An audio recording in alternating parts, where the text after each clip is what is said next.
We got it. I think we got do. it. We're here. I think we are here. We love. Great. We love. How's it going, everybody? How's it going, everybody? I hope everyone's doing well. Everyone's doing well. I just posted on Instagram. Quite the week coming up. I said, join our live stream and vote for Kamala. Yes. Those are the two things we want. Yes. I'm going to post on Twitter so that everyone can know that we're here. Early voted on Friday. Yes. Yes, James. James is here. Your mom's here. Hi, Hello, Mama Steele. My mom says she's going to try to vote tomorrow. All right. I love how big early voting is. Everyone, tell us your voting plans. I mean, that's the thing. Today's all about a voting plan. Tell us who you are and what state you live in. I hope it's Pennsylvania. Right. I mean, it could be Iowa. Could be Iowa. It could be Iowa. You never know. Hi. Hello, Foolish One. How are we doing today? Melanie is here. What's going on? The stressful week begins. Montrez, Yazzie, thank you for coming back. And again, reminder, if you're in LA, you know what we're going to say. You know what we're going to say. You know what link to click. You do. It's right at the top. Keep it is Kamala and carry on. Did you watch the Kamala? Yes, I mean, it's great. It's adorable. And also I love the Tim Kaine one as well. Oh, it's so I adorable. loved that. Like, it was so good. Who am I? Who am I? And you said like, it was the most. You said it was the most important election of your lifetime that year. Who am I? Iconic. Also, Joy Paler from Tokyo. Hello. Voted last week in New York. Yes. Voted. Oh no. Canadian. That's so invested in this election. Yes. That's right. Christian's Iowa. Oh, wow. Oh, Christian was that entire poll. I bet he was. Christian is swaying that exactly. state. Ask Christian how he feels. Yeah. He'll tell you. Christian is single-handedly winning us this election. Absolutely. Hello, everyone. Voted and entered my ballots on Friday. Yes. Hey, I'm working now, but I can't miss this. Can't miss this. We can't miss you. We're so happy y'all are here, guys. And, focus on work as well. Hey, both and. Work, schmirk. If you're having to work on a Sunday. I just want to say, this is a replayable podcast. It is replayable, but nothing like doing it live. It's just head to that bathroom. I know. And it's nothing like doing a live stream, but it's really nothing like doing it live in person. So if you're in the LA area. That's true. Go to 2GayMatsLive.com. Get your tickets now for our live holiday show, November 23rd at the Lyric Hyperion. It's going to be holiday themed. It's basically going to be this podcast, but in person. It's very fun. Ask Isaac, ask Sandra, ask people who came last time and are coming again. Yeah. Hello. Excited and scared. Yes. I'll be voting election day in Virginia. Yes. Virginia. Ooh, two Virginias close to each other. Oh, God. To vote into the woods. Yes, Matt Steele's a posting. Excited to vote. I love that we're all excited, that we're all in the game. We're all doing our best. Not American. Why am I anxious for the election too? I think that's called empathy. And I'm so glad you empathize with us Americans who are going through it. Going through it. I mean, because that also does go to show how huge the country is. The fact that it also impacts the rest of the world as well. I know. And it's they just want something normal. A normal result. Stop the drama, vote for Kamala. We love it. I was feeling pessimistic, but then the PR jokes happened, and I think that helped turn things around. That's what Moop says. I mean, it's definitely felt like a positive vibe. Again, we're not going to be overly confident. No. We always remember 2016. Can't get cocky. Can't get cocky. But it's nice to have a feeling of optimism wafting about the air. Oh, everything okay? My computer's telling me I haven't backed up in 140 days, and I'm I know. Do you have a do you use the backup? I do, yeah, but okay. I haven't backed up in 140 days because I have files from projects that I want to put on organized in Dropbox folders because I don't want to have that saved on the desktop for my backup. Right. Because I want it to be a backup of a clean desktop and everything, and I just haven't gotten there yet. And the clean desktop. I feel right now I have a couple pictures on the desktop, and I'm I need to put these somewhere before I back up my computer. That is literally how I know you're doing. How you're doing is you come in, I plug in your computer because that's where we record the live stream. It's a lot of setup, and I look at that desktop and I'm when it's clean, I know Matt Steele's brain is clean. I know that you're in a good mental health clarity space, and when it's dirty, I'm he doesn't like that. I know. Right now it's not the worst a desktop can look, but it's not ideal. Yes, that's okay. Yeah. Gertie dragging Elon was beautiful. I mean, I just love the stars have come out. The stars have come out, which I appreciated. They're out in the darkness. Katy Perry singing Women's War for Kamala. Guys, she's just going to speak. Come on. Let her do the right thing. It's just a song. And last mayoral election, she was not on the right side of history. So it's nice to see that she is with us this time. Yes. She's with us.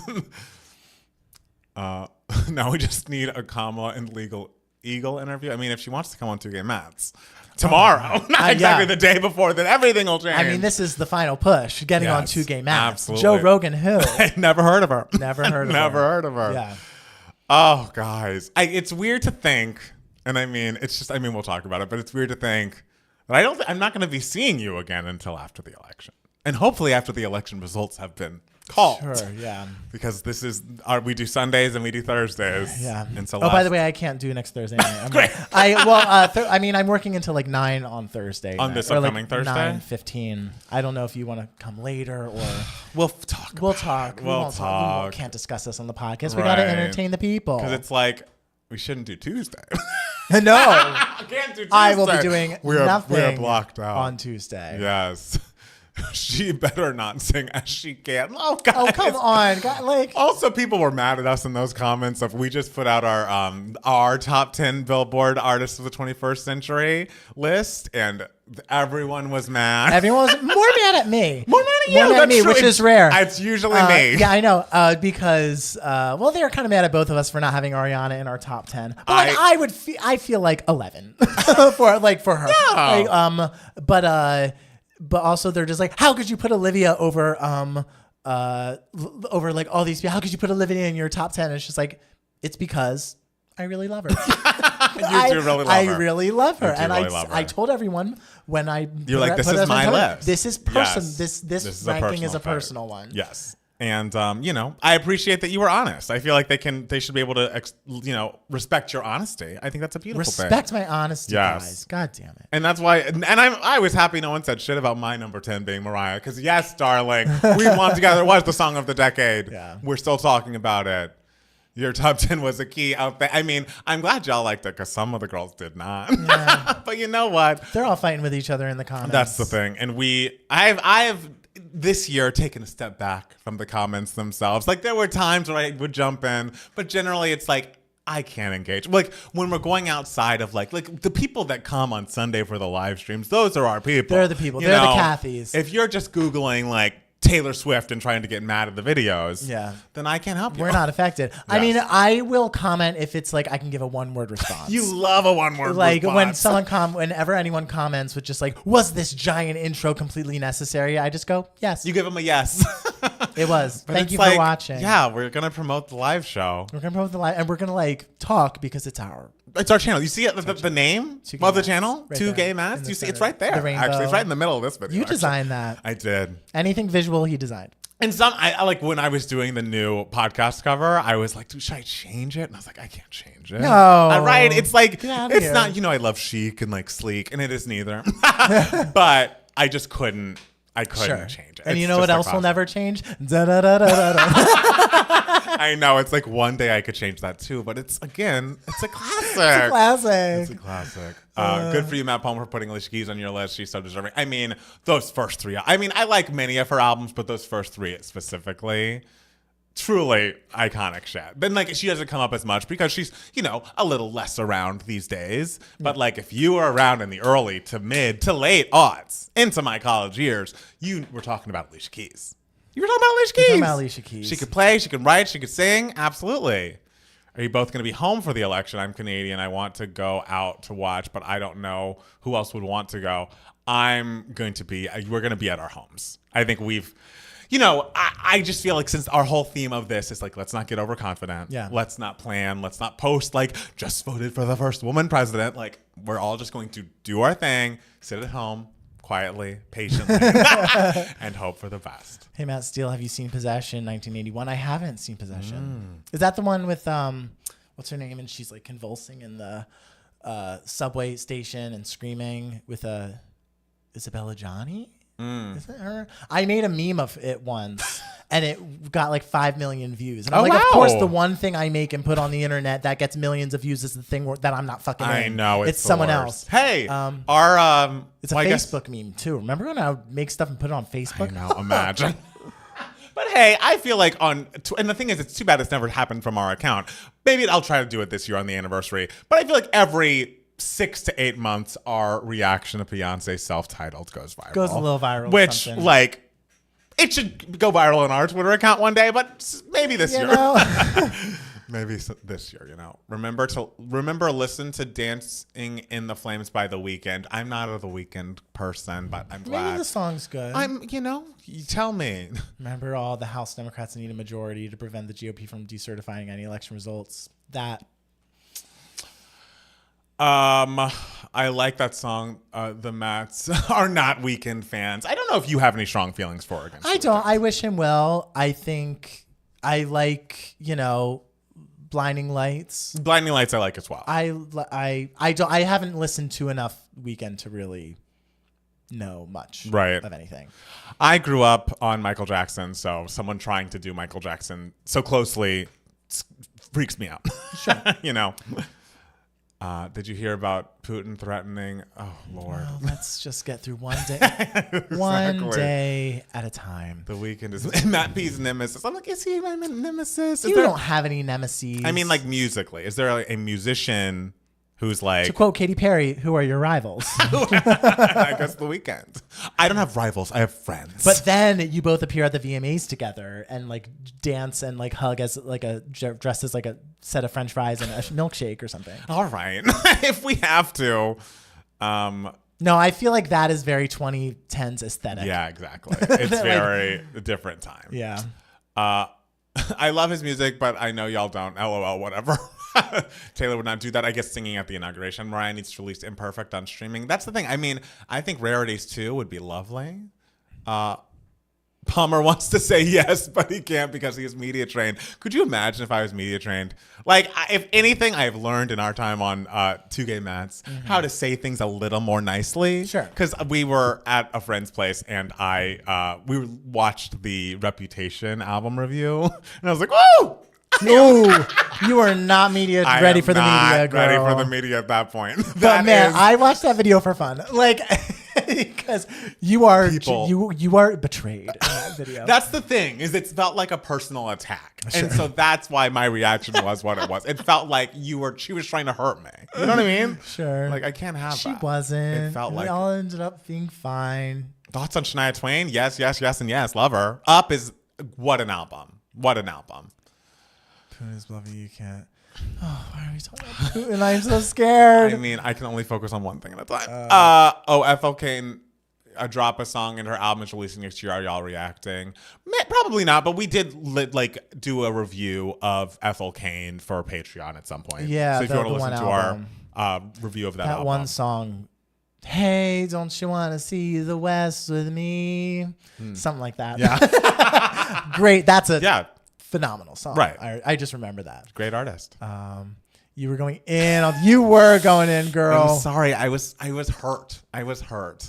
I remember the other videos where Matt Palmer goes in when Lady Gaga sang The Sound of Music at the Oscars. Why are we doing this? Why are we and I was just like, what's so wrong about it? And you were just like, because like XYZ thousand reasons and everything. And I was like, oh, well, she thought about this. All right. I had a lot of feelings.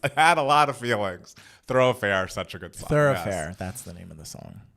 Chapel's new song is Giving. I'm excited. I didn't watch the SNL because I'm just like we have to react to it on Two Gay Mats when it comes out. So I mean, that's the thing. Should we just react to the SNL performance or wait till it actually comes out?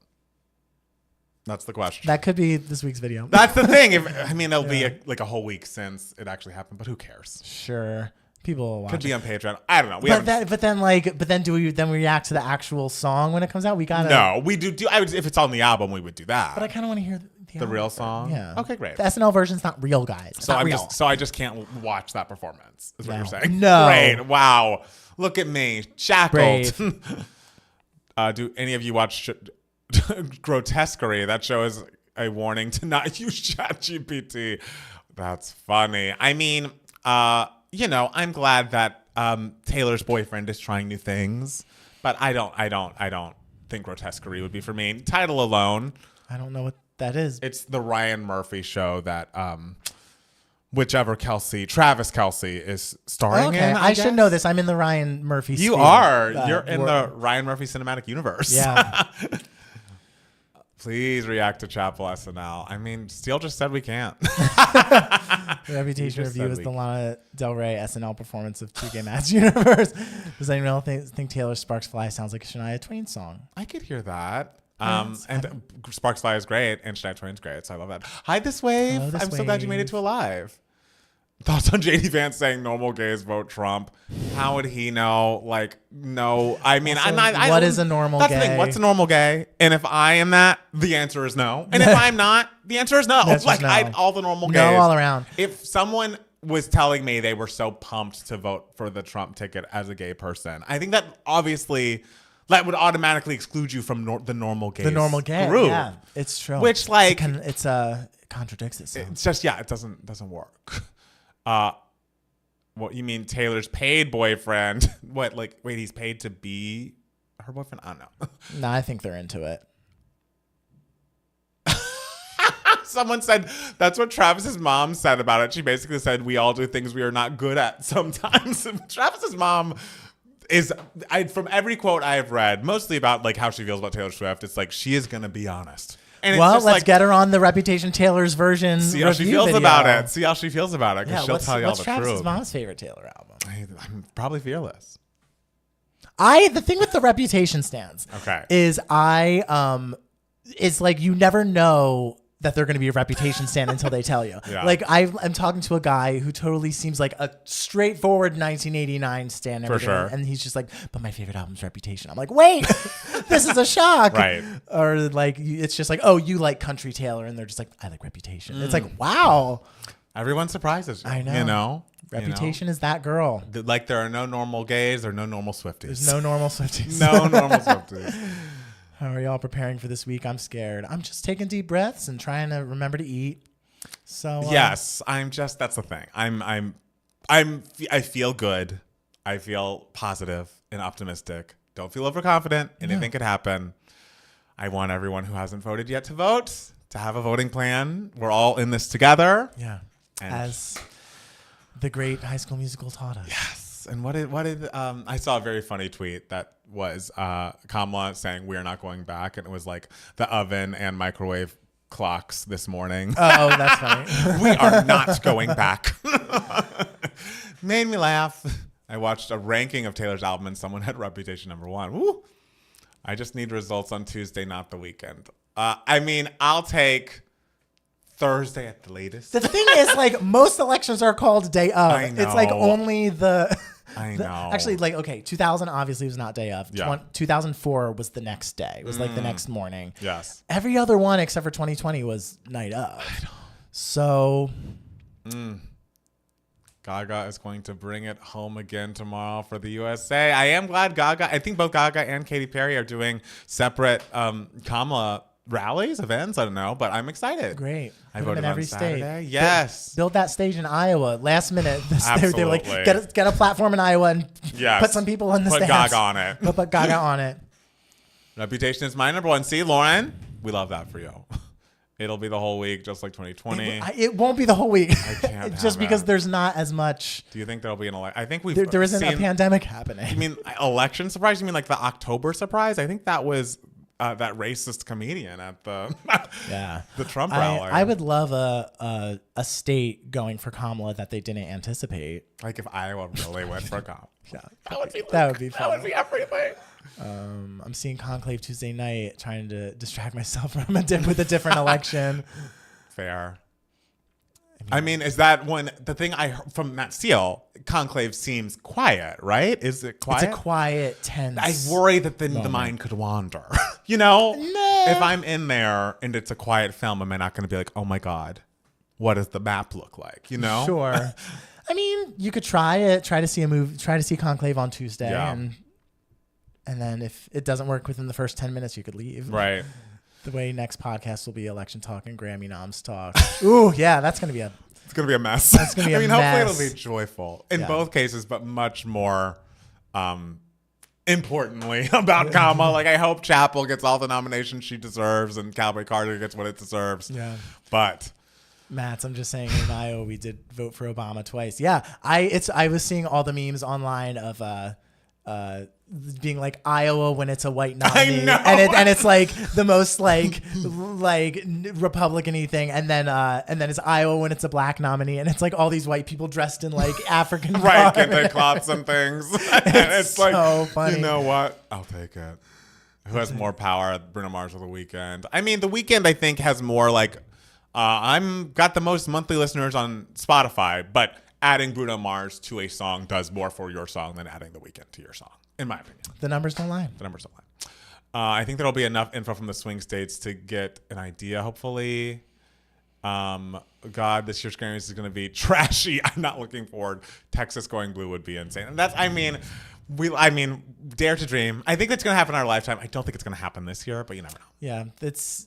Yeah, I think it will happen in our lifetime, and that would, I think the Republican Party would, I don't know what they would do to course correct all that, because like that's the state that they the thing is, bank on. If, knock on wood, when hopefully Trump loses, I want to see what the Republican Party does to distance themselves from him. The thing is, like, I in 2028, I feel like there will still be so much infighting, like within the party, just like we need to go in this direction. No, we need to go in this direction. We need to. Who will be the new like Trump figure or whatever? I feel like people will disagree about that. So I feel like by 2028, it will still be kind of messy. But I hope they get their shit together by 20. I mean, if they want to end fire, that's nothing to do with me. I mean, I won't complain. But who is listening to The Weeknd? That's the real question. That's funny. Midwestern white people love them some black people for the most part. Obviously, there are exceptions. It's the Southern whites we got to worry about. Oh, yeah, those are the ones I grew up with, actually. Even though Atlanta's a little better. But there are definitely people that, like, I am not following from my high school because I'm like, oh, I can't. I know what you're. Can't engage. I can't engage. I can't see this. I'm seeing even like from people from high school that were Trump people in like 2016 or 2020 that would post on Facebook and stuff. They're radio silent. Really? On social media this election cycle. Wow. So if my home state NC goes blue, I'll watch Breaking Bad. Now we wait. That's funny. Yeah, they're out here wearing trash bags and they still don't think this is weird. Why am I doing this? That's a great question. Did y'all see the Jason Kelsey drama? I saw it, and I had it on our list of things to talk about, but then it was like, is this really a story? It basically is like, don't hurl slurs at people, even if they're celebrities, because they could be giant football players who will break your phone. Like, what do you, and it's like, yes, he used the word in retaliation, but like, I feel like he was so taunted. I don't know. I wasn't offended by Jason Kelsey's response to someone being hateful and using a slur at him. I mean, if he wants to like issue some sort of apology to be like, you know what, I shouldn't have used that word. I'd be like, okay, I appreciate it, but I'm not losing sleep over it. I'm not looking at him sideways. Yeah. It's just like why we as a culture are so about like getting someone to react on our camera. It just is so weird. It just is such a weird thing.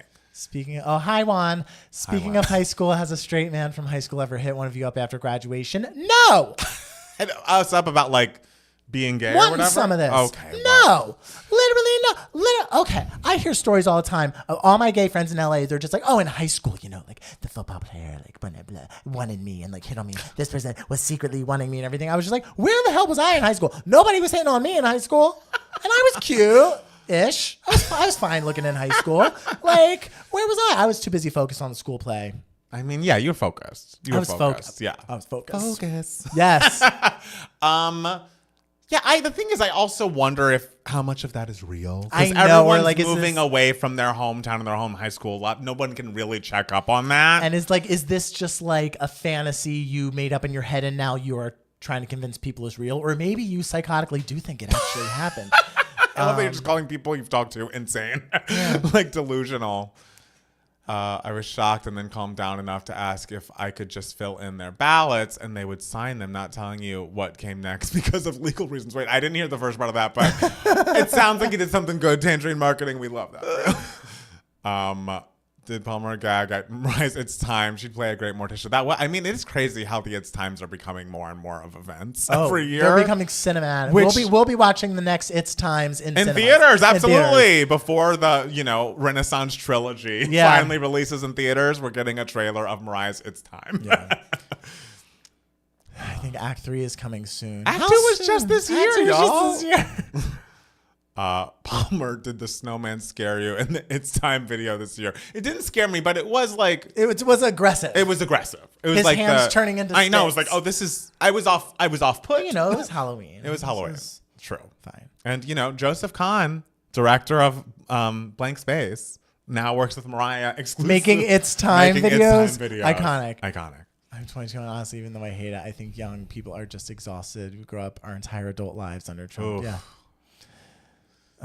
You guys doing any election live videos? No, Absolutely that's not. just too intense. It's easier to do a live video about is this Pop Girlie's album good versus is democracy still a thing? That's less fun to live stream about. Good for Hassan and all the other people who stream about election coverage and things. And couldn't be me. It's too intense. I asked my 2 kids if they wanted to help go through the ballot, and they said, "I think I'm gonna skip this year." You better get on them, Sandra. Absolutely. You better, or you'll whack them with your tangerine purse. Someone said I think it was Juan, for the broke viewers, listeners, what did we think of the disease video? We liked it. I like it. It's cool. Yeah. The 2036 It's Time feature film. I saw pics of Ethan Slater and thought, why does he look like steel now? There you go. What network do y'all choose for election coverage? I'm generally CNN, but MSNBC, that nerdy guy everyone likes, I like. Whichever one I can get for free on my TV.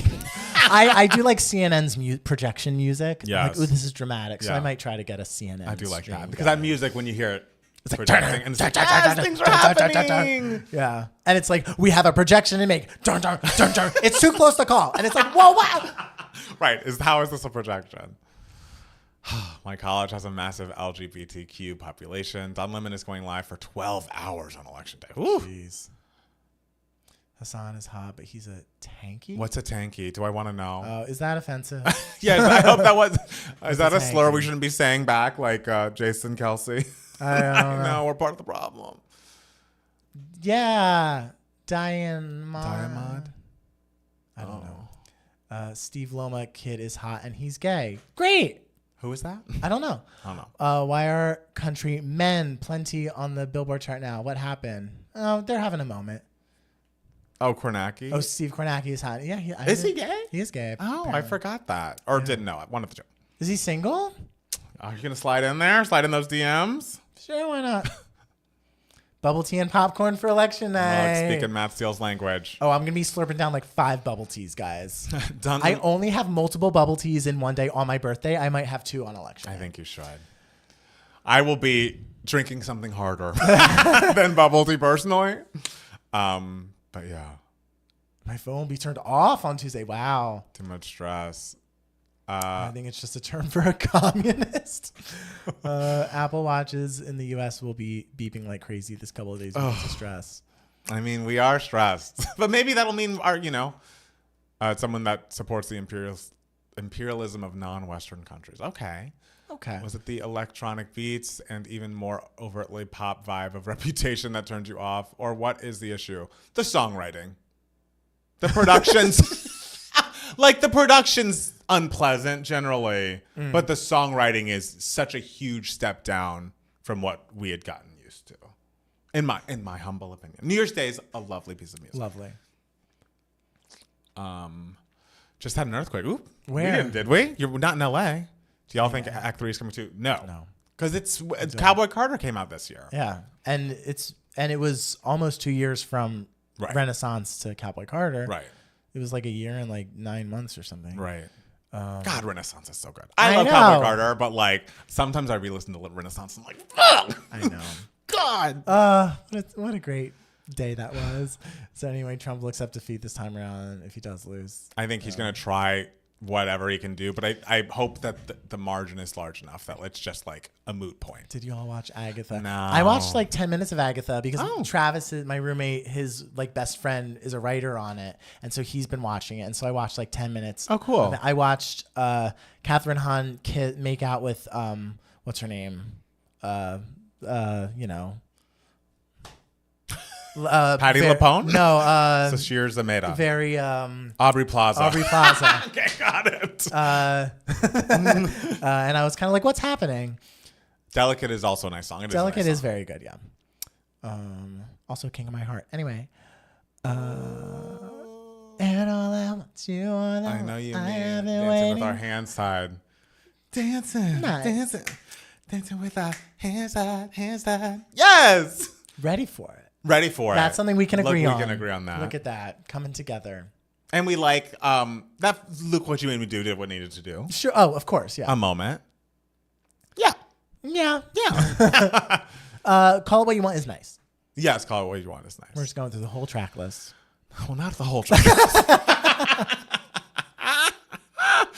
Okay, should we get started? Yeah, sure. Okay.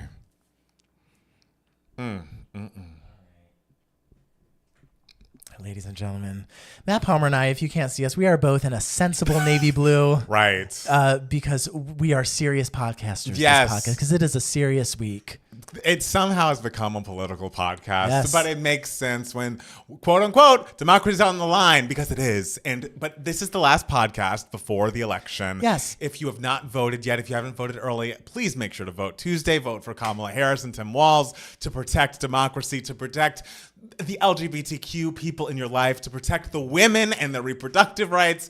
Kamala is the only option. And protect the entire country. Yes. From falling into a hellhole. And don't you, like, God, because Lord knows if Trump wins, there's going to be so much crazy shit happening in the world and in news and everything. This will have to become a political podcast. And y'all don't want that. You don't want that. Y'all did not join the 2 Gay Mats universe to have this be a political podcast. You so want- save us from becoming a political podcast. Truly, let us squawk about pop divas like we were meant to do. Yes. And it sucks that we have to do this, but damn it, if we don't, the world's gonna fall to pieces. We are so brave. We're so brave. God Who's gonna damn play it. us in the movie?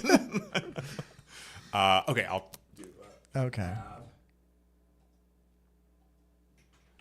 Some of you will get an ad. Some of you will not. Get their likes up, y'all. Yeah, we love the likes. Sure. Do that, but more importantly, click 2gaymatslive.com. That link, the pinned post. Link. Or become a patron. Or become a patron. Or just join us every week. My grandma voted through the app. Can you vote on an app? No. That's funny. A lot of people saying Kamala is so. Oh, come on. Keep the podcast news only for idiots. That's the thing. We Yeah. only want our news to be for To be for idiots. This idiots. wave gets it. Yeah. Oh, gosh. We back. All right. Do you want to start? Tell me to start. I'll start. Okay. Hey, everybody. Welcome back to another 2 Gay Mats, the podcast. It is Matt Steele. And it's Matt Palmer. And what a stressful week it is. And you know what? Really It's getting is. darker early because we just Fell back. We just fell back. We did. We're falling back into oblivion. Hopefully not. That's true. But we're still having a good time here at the 2 Gay Mats studio. Yes. Matt Palmer, how was your week? My week was pretty good. It was Halloween. I don't know if you noticed. Oh, but I didn't know. yes, last Thursday was Halloween, and we, as I've probably mentioned on the podcast before, get a plethora of trick-or-treaters. I believe we got around 250 to 300 trick-or-treaters. Oh my God. This is what I'm saying. So Where do you live, girl? I live in a place that has small homes very close together and very flat surfaces, like no hills are around here at all. And it's a very big Dia de los Muertos neighborhood. So people go very big with the Halloween decorations. So it just is prime real estate as far as trick-or-treating. You're living in the Halloween capital of the world. I didn't realize that. But I will say this year we were much better prepared. We bought $70 worth of candy and had friends come over with more candy. Yeah. And we had just a little bit left by the Wow, end of the night. candy is expensive. It is. Remember that one birthday, the COVID birthday party I had, Yes. where I think I went to my friend Fernando's, and we went and we like watched we watched a League of Their Own projected Yes, onto his that was garage great. door outside, and and people brought candy and everything, and it was like this candy was expensive. Like I saw all the receipts in the bags, and I was like, "This candy's expensive. What kind of candy did you pass out? Was it the good shit?" I mean, it was the good shit, but you know that Jackson has a peanut allergy, so anything with a peanut or like traces, we kind of tried to stay away from. Or anything with chocolate in general is a risk for peanut allergy. A little bit of a risk, but we did some chocolate. But I mean, there was a lot of Skittles, a lot of Starburst. There was, lovely. you know, you know what I love, and maybe it's just because I'm getting older, but I feel like even if I was a kid and would have gotten this, I would have been happy. A fucking peppermint patty. Peppermint patty. Yeah, York. The York peppermint patty that you famously put in your pocket when you saw the movie Mean Girls and it destroyed your brand new iPad. Yes, not well. My iPod. Oh, did I say iPad? You said iPad. It was an iPod. See, I haven't said the word iPod in literally 15 years. It can't even come out of your mouth. It can't even come out of my mouth. You know what I think candy is under fucking rated? That people have started to shit on, and I'm like, since when? Fucking Tootsie Rolls. Excellent. Oh, they're good. I will say. They're satisfying to chew on. Someone was bringing up Tootsie Rolls. We were having this candy discussion on Halloween. Any sort of non-normal chocolatey flavored Tootsie Roll, I'm not interested in. Apparently, they make Tootsie Rolls that are like yellow. And oh, yeah, like the lemon flavor or like the... Kill it. Oh, I like it. I don't want that. I'm down with it. I'm not interested in that. But I do like that. But you know me. I like a candy corn moment. Sure. I like many a candy. There were Starburst. There were York peppermint patties. But also we had some friends that did bring some like more nut-centric things. So I did have a Reese's. Uh-oh. I know. And you haven't kissed Jackson since. I brushed. It's been fine since I brushed. But yes, there was a moment where I was like, Jackson, I'm going to eat this. And he wasn't happy about it. But you know, sometimes I got to live my truth. Sure. And the Reese's are great. Speaking of candy, I'm sorry, I just have to say this. Please. I went crazy, and on Instagram, it's been showing me, my algorithm has been showing me these reels of these things called like Mama V's like blueberry blasts or something, like sour blasts or something. Yes. And I was like, I want these so bad. They're essentially like Gushers coated in this blue raspberry sour powder. And there's so much powder, and everyone who would like try them on Instagram is just like, these are so sour, they're so good. So I went on the website and bought them. Have they arrived? They have arrived. Bitch, life changing. I will be buying this from now on. I don't know what Mama V puts in these things. Like, and you can tell it's like a home business and everything. Right. Like, there's literally no ingredients on the label. Worrying. So there's probably meth in there. Perfect. But damn it, it's out of control good, and you can only eat like 3 in one sitting because they're so sour. Iconic. I would like just to know this is not an ad. This is not an ad. We're not being paid. If Mama V wants to send me some more of those sour Gushers, then we'll happily do an ad. I did love a Gusher as a kid. Do they make Gushers anymore? Yes, right? right? Of course, yeah. Okay, I like a Gusher, I guess mixed in this Mama V's like powder or whatever, but also Gushers in chamoy and stuff like that. That's, I think, is very good. So I'm into that. I just wonder, like, I feel like Gushers are already almost an overwhelming experience because you're getting the gummy outside and then the liquid inside. Do I need sour on top? Do I need something like that? It seems... The sour does not make it too sweet. Okay. In fact, it kind of cuts the sweetness because it's so tart. And the chamoy ones that I go to a good lady in Burbank to get my good chamoy candy, and like the Burbank, they have like a market every like Friday and Saturday, and she makes really good chamoy candy, and the spiciness of that kind of cuts down the sweetness. How often are you eating candy on like a normal non-Halloween week? Oh, like almost like every day or like every other day, but like only like a little bit. Like I treat myself to like 1 or 2 or like 3 a day. Interesting. Yeah, I'm not like sitting there with my hand in a bag of candy. Right. I think that's why I don't like to have a lot of candies around, because I'm a person that's like, oh, once you pop, you just can't stop. Sure. But yes, we also had Kit Kats. Someone mentioned Kit Kats in the chat. Another very good chocolate choice that is peanut free.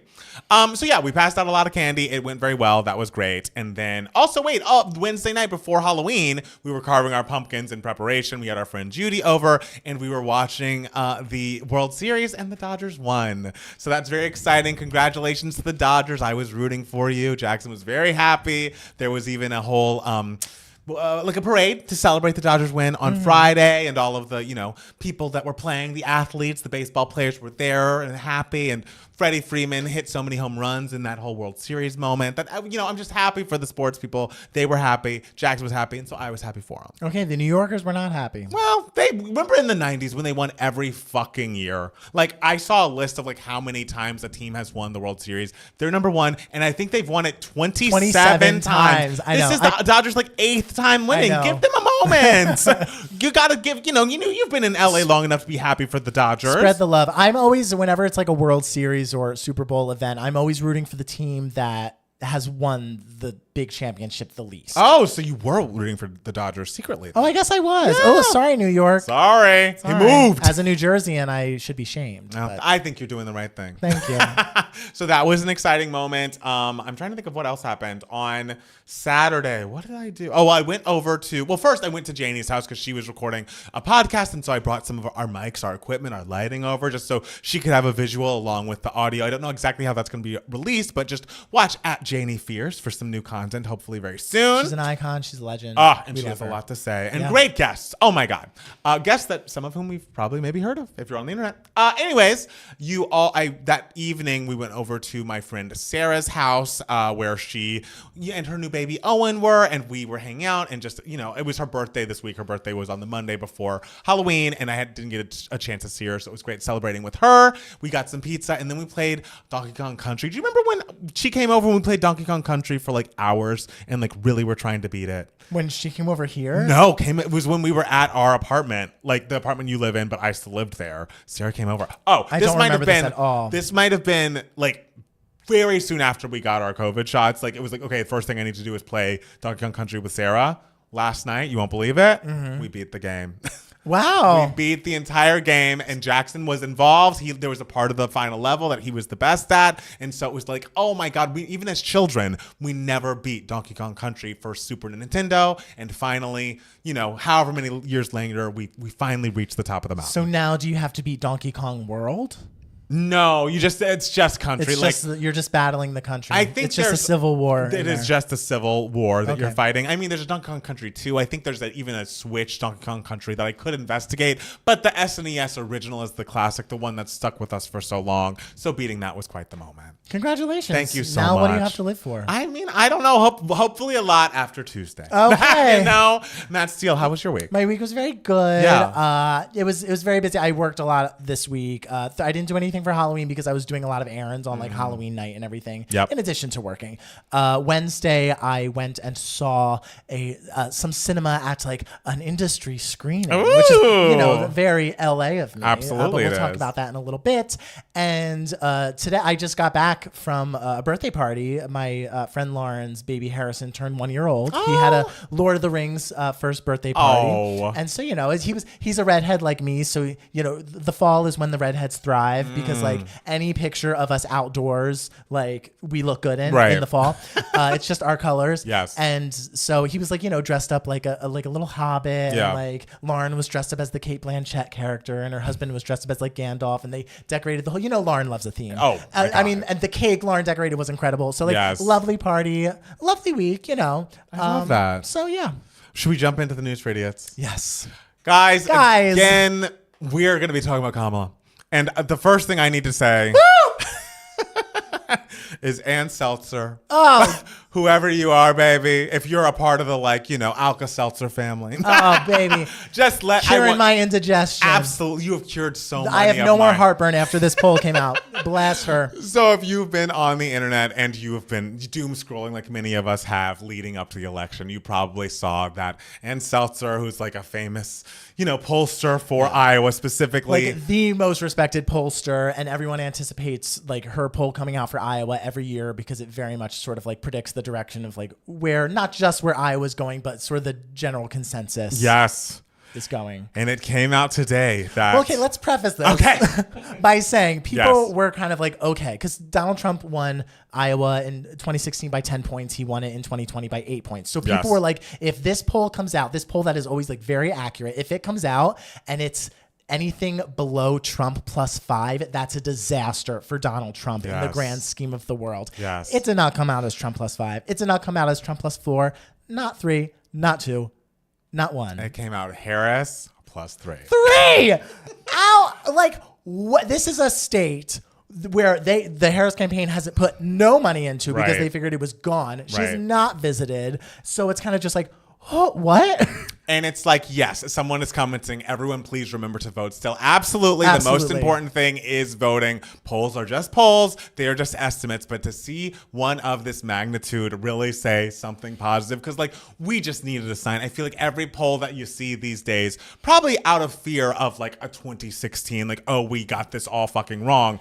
Everything is pointing towards, ooh, it's basically a tie. It's basically a tie. Yeah. And it's like, is that actually what's happening? Like, I'd like us to investigate how these polls were run after the election is all said and done to see, are we all just saying this is high so nobody looks stupid? So like news outlets can make it sound exciting. Yeah, absolutely. Yes. Yeah. So I just, again, going into it optimistically, not overconfidently, we're not going to have a repeat of 2016 in which we all assumed one thing and it ended up something else. We cannot get complacent, but we should accept the good news and report upon it. Yes. If you saw Kamala on SNL this weekend, she was a joy. She was lovely. The opening sketch, the cold open with her and Maya Rudolph was so great. I loved them in the mirror. I loved them laughing together, that lovely cackle. Yeah. I love all the Kamala puns, like put your hand in my Pamela. Like every single moment made me happy. It just feels like the winds of change are blowing in the right direction. Yeah, and I mean, like the thing with the Iowa polls, everyone is like, okay, the chances of her winning Iowa are still wildly slim. Of course. But this poll could just speak to how, in general, the winds are swaying towards Kamala, especially in the Midwest. Yes. And so much of that is because the discrepancy between women voters and men voters. Yes. I think in the Seltzer poll, like it was like a 20-point difference between women voters and men voters in terms of Kamala. And so it's like, wow. So it's like, this is all good news. It's all good news. It just also is I feel like it's something we're going to need to investigate afterwards, is like how we do polling.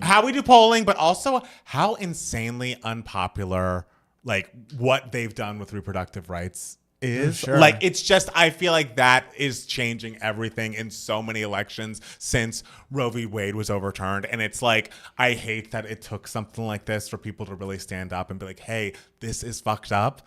But it just feels like we're going into it with the winds blowing in the right direction. I'm going into it with a positive attitude. The next time you hear from us on a microphone, hopefully we will know what happened. The election day will have completed. And I am excited to get back on this mic smiling from ear to ear. Yeah. And I'm hopeful, and I don't think the positivity is a jinx. I understand if you have not voted, everyone make sure to still vote. Do not get complacent.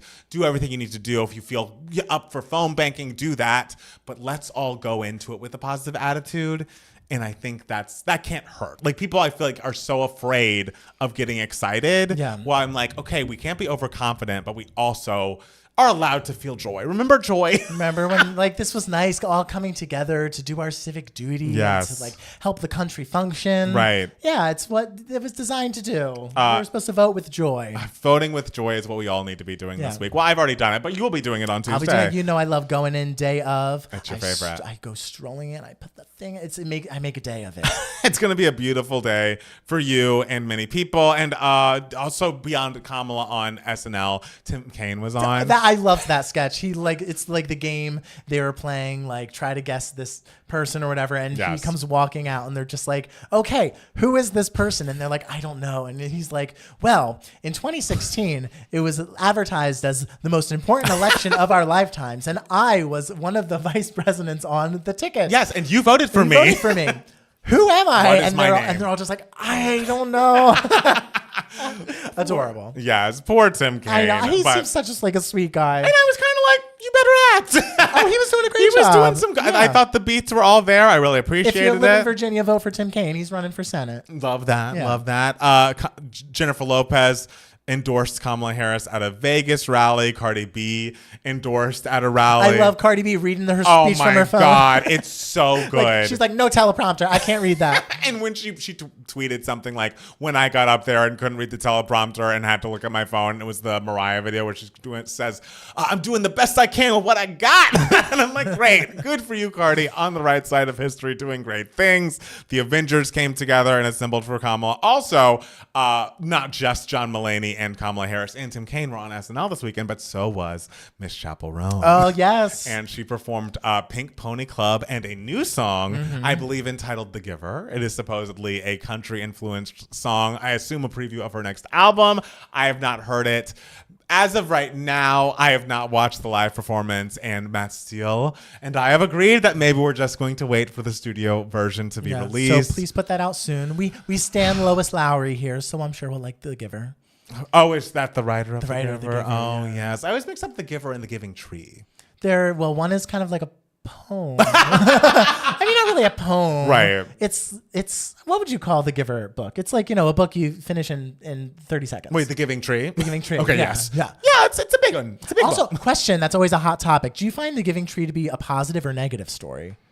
I don't remember The Giving Tree. Okay, I think The Giving Tree is like beautiful. And are people saddened by The Giving Tree? There are some people who are just like the tree just gives and gives, and the boy just takes and takes, and I'm just like, yeah, because the tree is like a parental figure of some kind, and so the tree is so selfless. And also at the end, like spoiler alert, I guess, when the tree is nothing but a stump, and the boy is an old man, and the tree's like, I have nothing left to give, and the boy as the old man is just like, I just need a place to sit, and so the tree's like, I can give you that, and the man sits down, and the tree was happy. It's essentially saying that, like, to be a good friend, you don't need to give all this stuff, you just need to be there for someone. It's a positive story, all you Debbie Downers. I can't believe you spoiled The Giving Tree for all our listeners. I just hate hearing all the hot takes about how The Giving Tree is a negative story. Also, when was this a hot take? Like, when was this going around that people were upset about The Giving Tree? Oh, I think it's in AP English classes. Those, the kids were obsessed with like English in like school, and they're like,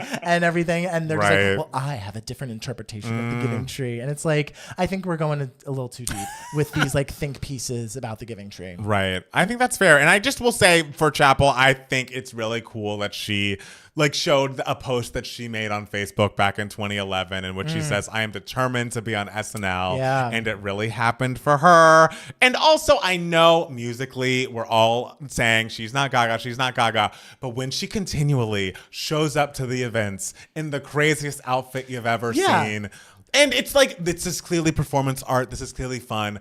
What reference would you rather I make? Like, what am I supposed to be thinking besides Gaga? Yeah, I think like musically we're doing a little more Katy Perry and like the kitsch of it all and everything. But visually we are leaning more into a Gaga sphere. Yeah. And I think that's a positive thing. Yeah. It's okay, and it's not to undercut Chapel. It's not to undercut Gaga. Well, she's her own thing. The thing is, like, each individual artist like is inspired by all different types of artists. So to say she's not exactly this is not an insult. It's not. Or to say it's just a little bit of this, but a little bit of this. It's I think it's a positive thing because every artist is inspired by other people, and we don't make art in a vacuum. We don't make art in a vacuum, and she's doing a great job. Martha Stewart says that her neighbor Ryan Reynolds is not so funny in real life. He's not so funny in real life. No, he's not so funny. He's very serious. He's a good actor. He can act funny, but he isn't funny. Iconic quote. I feel like once celebrities get to a certain age, they're just like, I'm saying whatever the fuck I know. And I want to say Ryan Reynolds like responded to it on Twitter.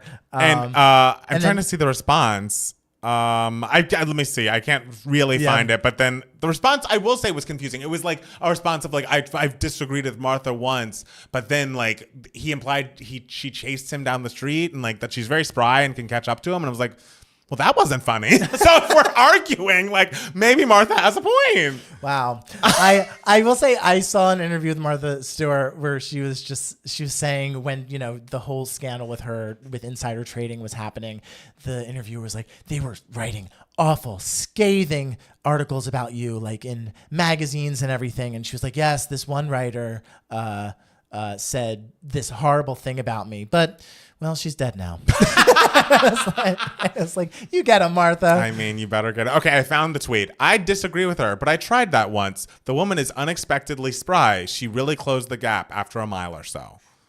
But he tried what once? That's what I'm saying. That's a question. This is we shouldn't hear your joke and have questions. We should be laughing.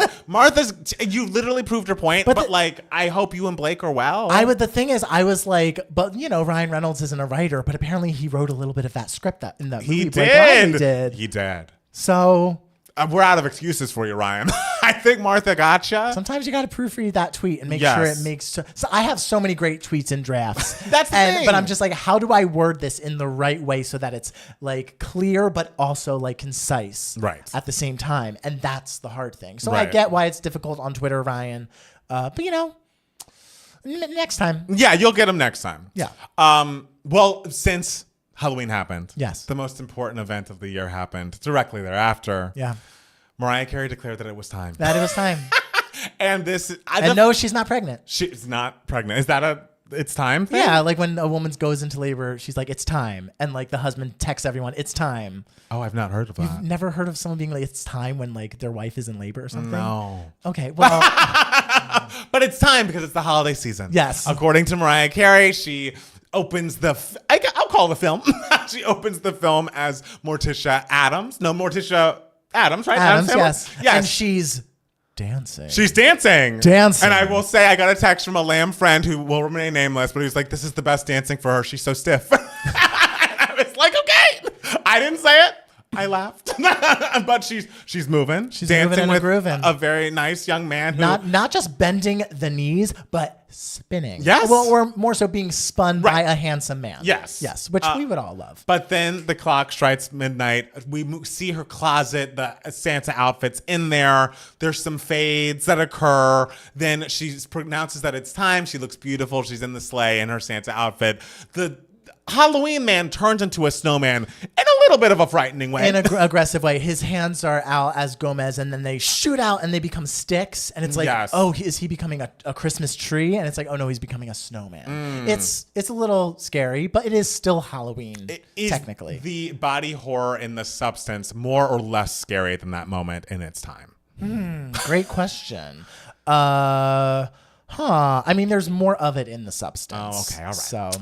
So yeah, I loved it, and the thing is, I just love that it's become such a tradition that people are really waiting for these videos in a way that, like, I love that she's having fun and like having a moment, but like at the end of the day, I'm here for new Mariah music, and so that's what gets me the most excited. So when I see like 100 million views on socials and like the first day, I'm like, that's great, but I also am like, okay. But next time it's time, can we not have a song just like raring to go?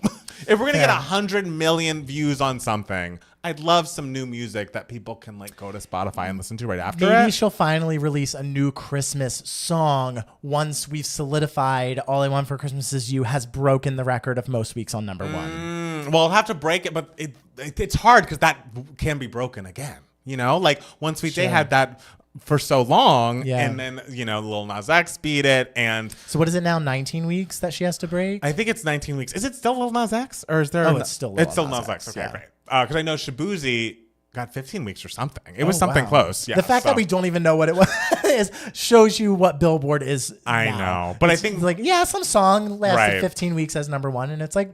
Never heard it. I've heard a clip of that Shabuzi song, and it's good. Maybe I have. And it's like, he's on Cowboy Carter. So anyone Beyonce's happy about, I'm happy about. Fair. Good for you, Shabuzi. I do worry about Mariah because it's like now there's like constant need to top yourself with the It's Time videos. So it's like she must be feeling pressure. Hey, if nothing else, this time around, the first time ever, I think this was a sponsored post.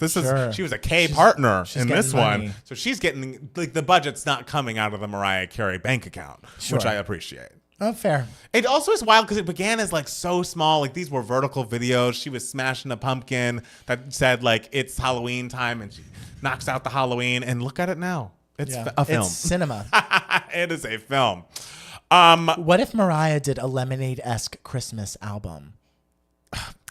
I would love that. I will say, as a lamb, I'm ready for some non-Christmas music. Yeah, from her. of course. Fair. I need some non-holiday material from her first before she goes full-fledged into, if she wants to make a Christmas musical, if she wants to take Merry Christmas to Broadway, like all that is beautiful. I need some non-Christmas output sooner rather than later. You want something hot. Yeah. Fresh. You saw she and Kerry Washington made that cute video about people voting, telling people to vote. Oh, no, I didn't. It was very cute. Okay. So, love that Mariah's getting engaged with Christmas and with the election. Tom Hanks came for us this week. I don't know if you heard. What did he say? He said, Tom Hanks on why he says 35 is the worst age.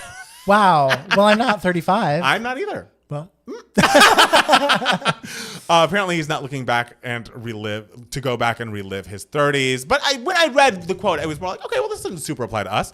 The hardest for us was when we were playing 35. That time when your metabolism stops, gravity starts tearing you down, your bones start wearing off, you stand differently. Hanks thinks he's in better shape now than he was in his 30s. You know why? Because my kids are grown up and I'm getting decent exercise and I can eat right. You can't do that when you're 35. Life is such a burden. And to that I say, well, I'm childless.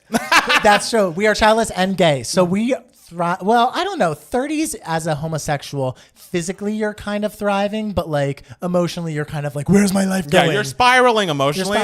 But like you look great.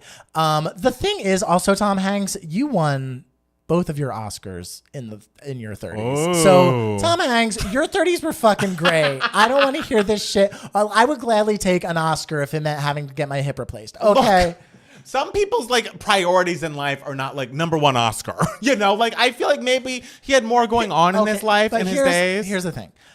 We're all going to fall apart at some point. True. In our lives. True. I'm like, okay, I'll fall apart a little earlier in life and win an Oscar. Okay. That's if you're ready to make that trade, I love that. Because everyone falls apart. Not everyone has an Oscar. Not everyone has two Tom Hanks winning back-to-back 1993 and 1994. Wow, Tom Hanks and Billie Eilish. Two Oscars. Tom Hanks was the Billie Eilish of like the movies. How many people have two Oscars or like multiple Oscars? There's quite a few people. Is there quite a few people? Okay. Yeah. Is it harder for actors to get that, I would assume? Or no? I don't know. I feel versus like a musician or like a cinematographer. It might be pretty equal, like actors with two Oscars and actresses with two Oscars. Oh no, I meant versus like, oh, I do costumes or I do sound or I do. Oh, that's more easy because like it's like once easier, you're in and once you're like one of the big names in like music composition or something like that, it's a little. It's you can win two Oscars. Yeah, multiple designers and stuff have multiple Oscars and everything. Right. Broadway, there's like 4 lighting designers and they all have like 12 Tonys each. Iconic. Like, you see the same names repeating over and over. Hey, when we love the light. In terms of we love lights, we love costumes, we love everything. Absolutely. We love everything. Sad news for me personally. People may not care, but I think it's also just a harbinger of a time that may be ending. Oh no. MTV Canada has officially been taken off the air. It will be taken off the air this December 31st, 2024 will be the last day of MTV Canada existing. They cite changing audiences on specialty TV and slate that original Canadian content will not be impacted. But most famously, MTV Canada gave us the Hills After Show, which was the first time that I saw, and I think the first gig that Dan Levy ever had. He was the host of the Hills After Show and would sit down with Lauren Conrad, Heidi, and the girls every week. And I remember watching it as like a high school and be like, oh, who's he? He's cute. Okay. With those big old glasses. And I just, look, as a child who grew up on MTV and would watch all of the specialty stations, I'm literally watching MTV Canada after shows on my laptop as a kid. I watched MTV Hits, and the fact it just feels like, and we knew this, you look at like what gets played on MTV, you know that times are changing. Yeah. But to see one of the flagship channels fall, it feels like we're moving towards a time where MTV is like fully not relevant. And I know it isn't really culturally, but guys, you weren't there. You don't know. In the late 90s, early aughts, there was no better way to get your music. There was no, like, that's where monoculture existed. And now like the music video as an art form, like it doesn't even make as much of a difference. Like people who are independent artists now are so much more focused on making a bunch of fucking TikToks over the same part of their song than they are in investing in a storytelling format of the music video. It just makes me sad. It just makes me sad. Well, and the thing is like, the kids these days like aren't watching TV. No. You know, so it's very hard. MTV can't. It's like, wow, MTV Canada's canceled. Big Brother Canada's canceled. Like Canada's just canceled. And I don't want to cancel Canada. They seem like lovely people, but we might have to cancel America after this week. No, we can't have all of North America we can't down. have everything canceled, guys. No. Come on. But you know, U.S. Big Brother's still going strong. Yes. So maybe U.S. MTV will find a way, and I think that way should be Two Gay Mats having their own talk show on MTV. And we would revive your network and make it about music again. How we will revive it, I don't know, but Mrs. Steele will be telling everyone at the grocery store to watch it. We will talk about, the thing is, what if we were just like a live action Beavis and Butthead? That's essentially what Beavis and Butthead was for half the time. Yes. Was them watching music videos and being like, and like, what do you think that is now? It's two homosexuals squawking about Katy Perry's new song. So hire us, MTV. We'll save your network. Yes. Right? I didn't know that was going to be a pitch, but I'm glad it Hey. became one. The Grammys are moving to Disney from CBS in 2027. To Disney? To Disney. So Not it's going to... like ABC? It looks like it'll air on ABC, Hulu, Okay. and Disney+. Okay. Yes. I was like, they're airing on like the Disney Channel? No, not the Disney Channel. Jesus God. Okay. ABC. Makes sense. I do want, does this affect the winners? Like, is Miley going to be sweeping from here on out? Like, I guess she was Disney, right? She was Disney, Yeah. yeah. Like, is this going to affect the girls? I mean, I don't think the producers of the actual ceremony affect the voting membership. But they know where their bread is buttered, you know? They know where that the would be a money's coming in. scandal because that would be like scandal. bribery. That would be I mean, guys, politics is dirty. It'd be like the Golden Globes all over again. Oh my God. Everyone just keep your eyes on the winners 2027 onward. If they all were Hannah Montana or some version of that at a point, Sure. just say Keep an don't eye say out. I didn't warn you. I know. Lastly, Mariah has a new wax figure and it looks great. I did look at that picture and I was kind of just like, I can't tell which one is the real Mariah, so it's like either the wax figure is fucking incredible or Mariah now looks like wax. I think it's both. It's also is like, there's no way that Mariah and her team were not involved in the making of this figure. Because sure. imagine she's going to be showing up and like seeing it for the first time. Mariah is very specific about her image. There's no way that would have happened. There were many rough drafts. And this she's wax like, figure. if you need pictures from every single angle, I will send them to you. You may not show anyone that. And it's like, whatever needs to be done, because babe, it looks amazing. Oh, I'm sure they did some sort of 3D modeling, Right. printing something, because like it looks like she is alive and well. And I know if you're thinking, oh well, like the wax figures always look good. No, they don't. No, they don't look like that. They do not You look look like at that that. picture and you're just like, that's Mariah Carey sitting in front of me. I need to. Where is it? Oh, And it's I in New York. I love how they were so considerate. They even the wax figure, it was her right side. I know. Iconic. Everything was thought through, and it clearly is like the picture from her Apple TV special. I think she's sitting in a wreath like that. And that's a kind of beautiful thing. picture. Beautiful Yeah. picture. And so I'm glad that was the reference. And if the next time I'm in New York, I'll be going to Madame Tussauds and taking a picture with Christmas Mariah. And yeah, will you be braver in front of that Mariah than the actual Mariah when you were a few feet from her? Look, I will see her again, and I'll be great. Okay, when she's on our Beavis and Butthead show. When she's on our Beavis and Butthead-esque show, I will be good. I think if I were to interview her, I would do a good job. I just wasn't expecting it. All right. My interaction with Mariah, this was when The Hills moment I was watching, she was performing Touch My Body, and I'm that chick at like The Hills premiere party. This was 2008. It was a different time. And I got tickets to go because I was a member of her official fan club, Honeybee Fly. Honeybee Fly. And she basically at the end of it was taking pictures with people, but I had handed over my phone because you were supposed to as you walked in, but a lot of people didn't, I guess. They So snuck their phones in. Snuck their phones in. And so she would be leaning in, taking pictures with people, and she'd lean towards me because she could see I was a fan. And I leaned away because I was like, I don't have my camera to take a picture. So therefore, I can't go near you. I can't go near you. Like, don't think that we're taking a picture because I don't have my phone. And then she was like, oh. And then I was like, oh, I like your new song. And she's like, what? And I was like, oh, Touch My Body. I like it. And she's like, okay. But then when she first got on Twitter, I tweeted her this story and she was like, LOL, that's hilarious. But like, thank you so much, blah, blah, blah. So we've interacted in a way about it. Like it's an inside joke between us now, you know? Exactly, yeah. Do you And think so- she remembers messaging you on Twitter? God, I mean, that was back before she was at Mariah Carey. She was at Mariah HBF, Honeybee Fly. What the hell does Honeybee Fly stand for? Look, we don't ask questions. We're No. told what we're told and we don't get upset. So, yes. Anyways, Yeah. Is there any other news for idiots you'd like to share with the people? Vote for Kamala Harris. Vote for Kamala Harris. That's the news. That is the news. And we're going to take a quick break and be back with more 2 Gay Mats, the podcast. Cute. Great job, guys. Great job. We did it. I think we have 2. I know. I leaned away. It wasn't my best moment.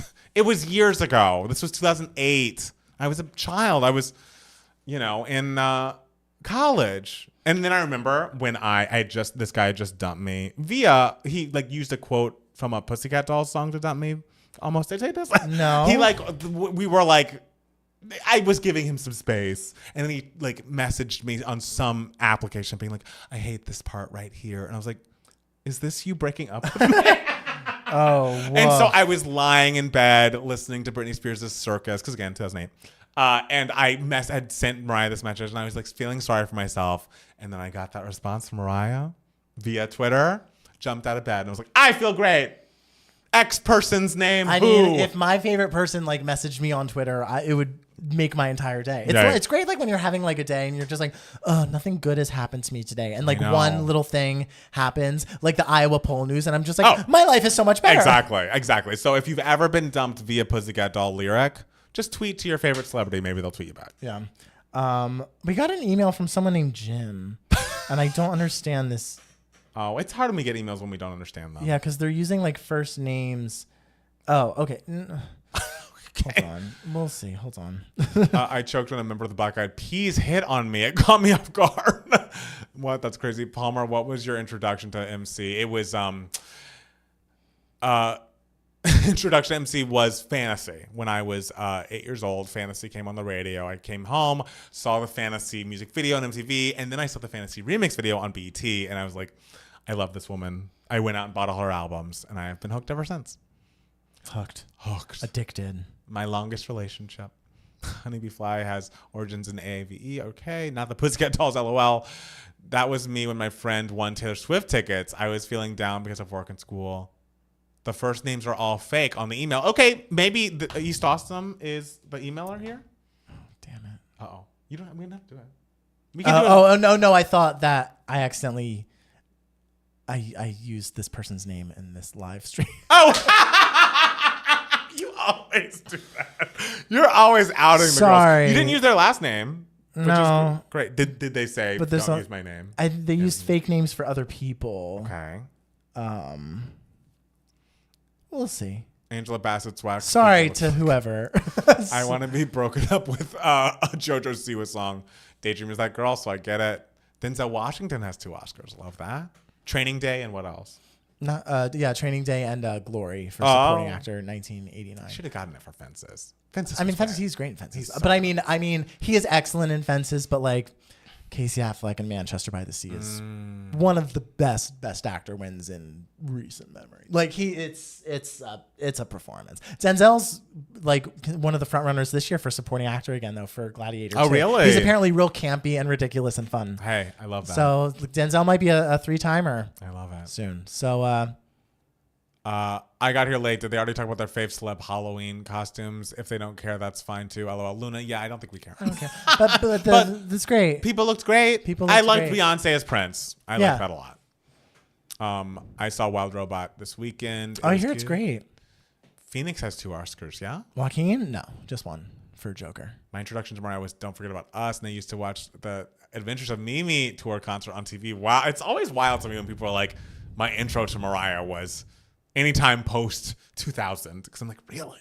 Like that just feels like, oh. Where were you in the 90s? I mean, probably not a lot, but there are a lot of youths in the chat. Yeah. Do you think Cynthia will win her Oscar for Wicked? She'll be an EGOT. That'll be hard. Just because Best Leading Actress is very stacked this year. There's not like a clear front runner at this point. But she could.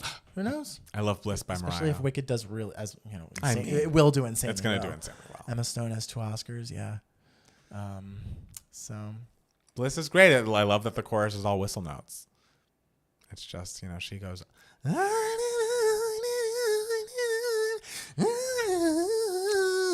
And that's writing, ladies and gentlemen. That's writing right there. That's writing. That was Mariah being like, I'm getting out of this fucking contract. Heartbreaker's a hit, and I'm writing out this album. I don't want Tommy to get any of my All That Glitters money, which is going to be massive.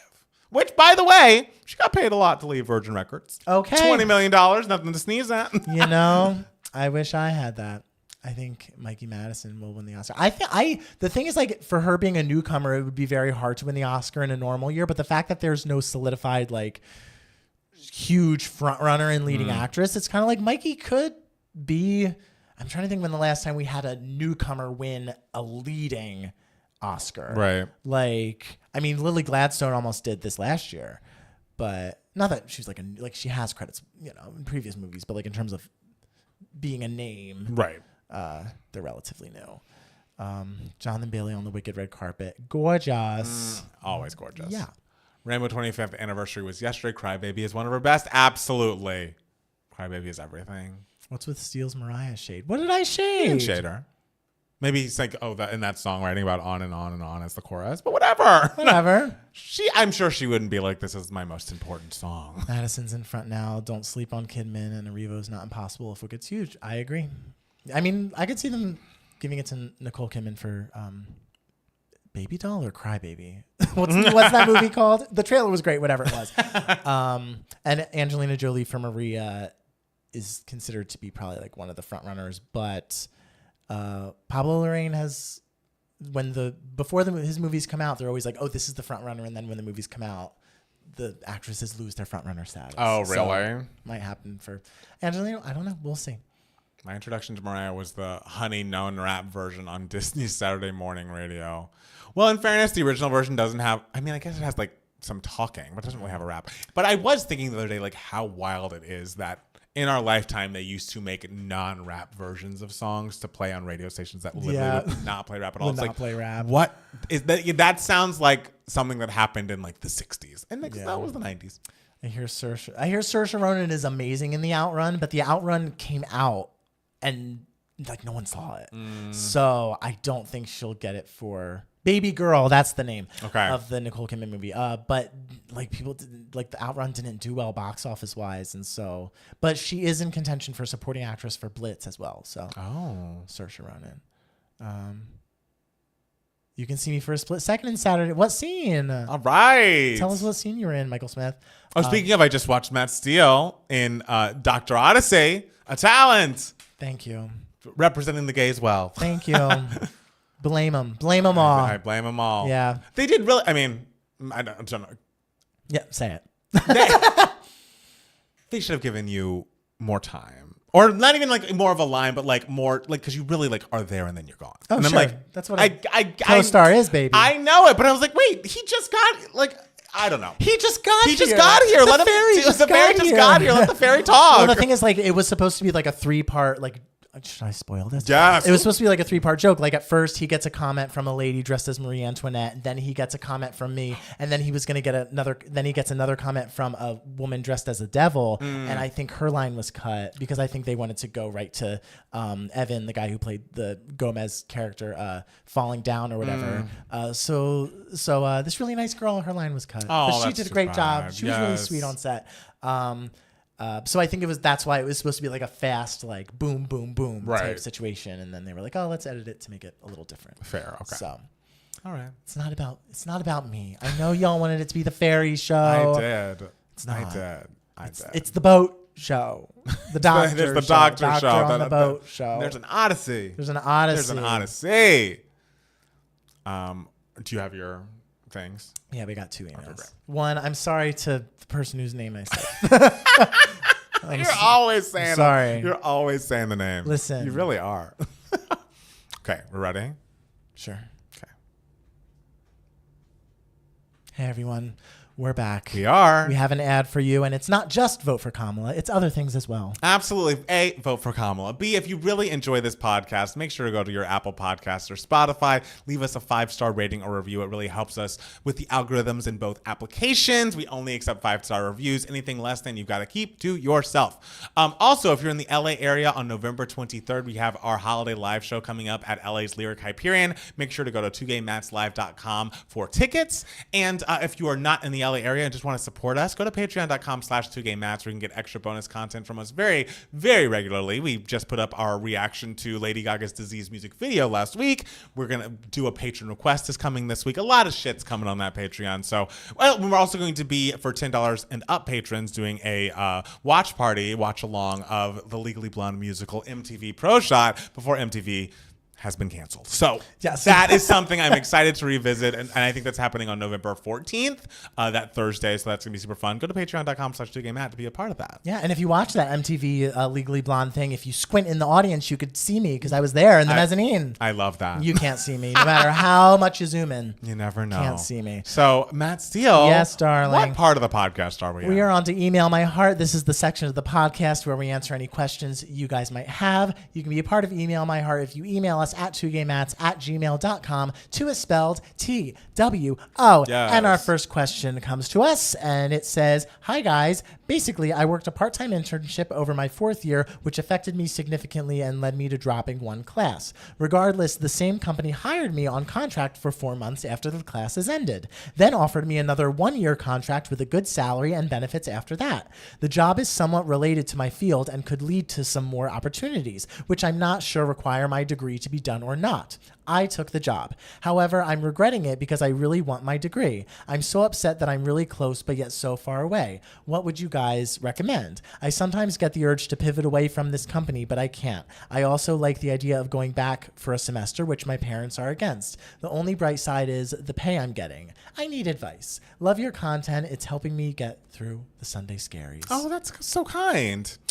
This is a tough one.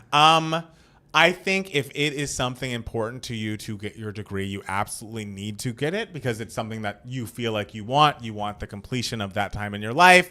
But it's kind of hard to turn down a good paycheck in your field, at any point, but especially sometimes it's like, I know people that are looking for jobs and like the job market's like not easy at this very moment. So I don't know, like if they have night classes, I feel like that's probably a lot to like do for one person to take on at this very moment. Yeah. Or if you want to wait until your contract is up and go back after that, I think you absolutely should prioritize getting your degree. If it's important to you, you want it on your resume going forward.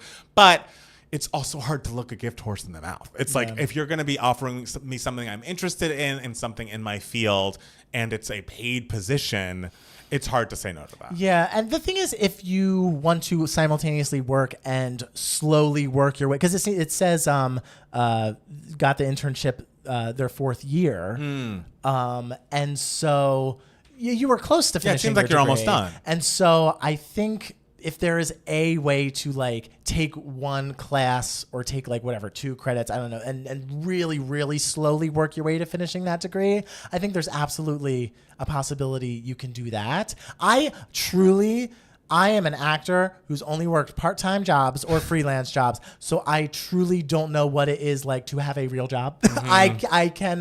Whenever people talk about their real jobs, their vacation time, their benefits, I'm like, I don't understand what you're saying. It's true. I can't wrap my mind around it. So This is a little hard for me, but maybe this, would it be weird if you tell your job like, hey, would you pay for me to finish my degree?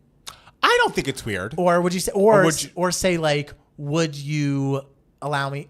Or I either am going to quit to finish my degree, or you can give me a raise.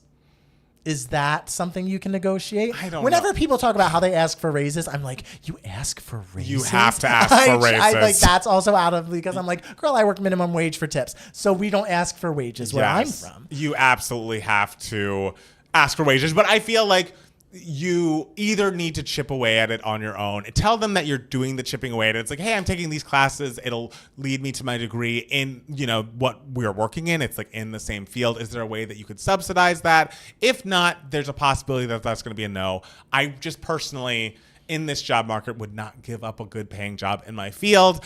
Try to work nights, or if like you're saying, oh, it's only a year contract. If the contract is up and it doesn't lead to a full-time position, you could go back then.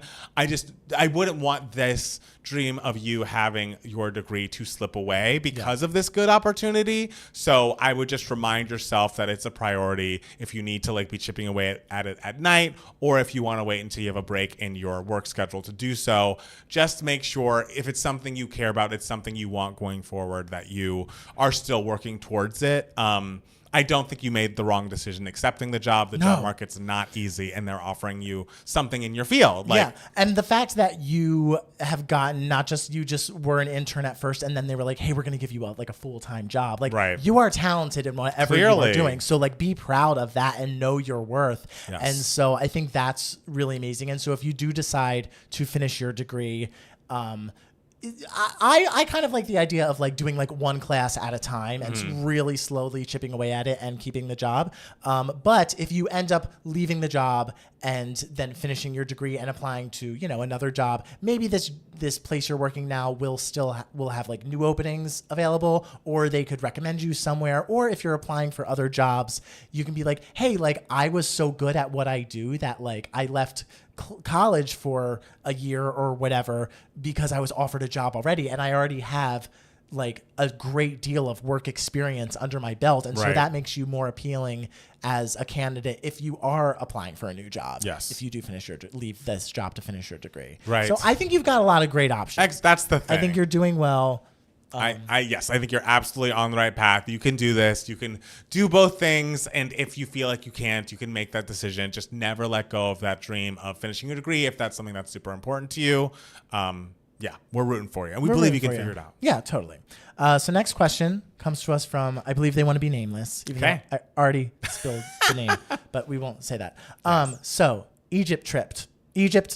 Sorry. Okay. I'm excited to be heading off to Egypt with my friend, let's call her Liz, right after the election. However, things have felt a little off lately. Liz has been surprisingly distant, missing our gym sessions, and I'm beginning to feel the weight of her lack of communication. To complicate matters, there's another friend whom we'll refer to as Jan. Jan recently lost her dad, which is undeniably tragic, but it doesn't justify shutting me out before our trip.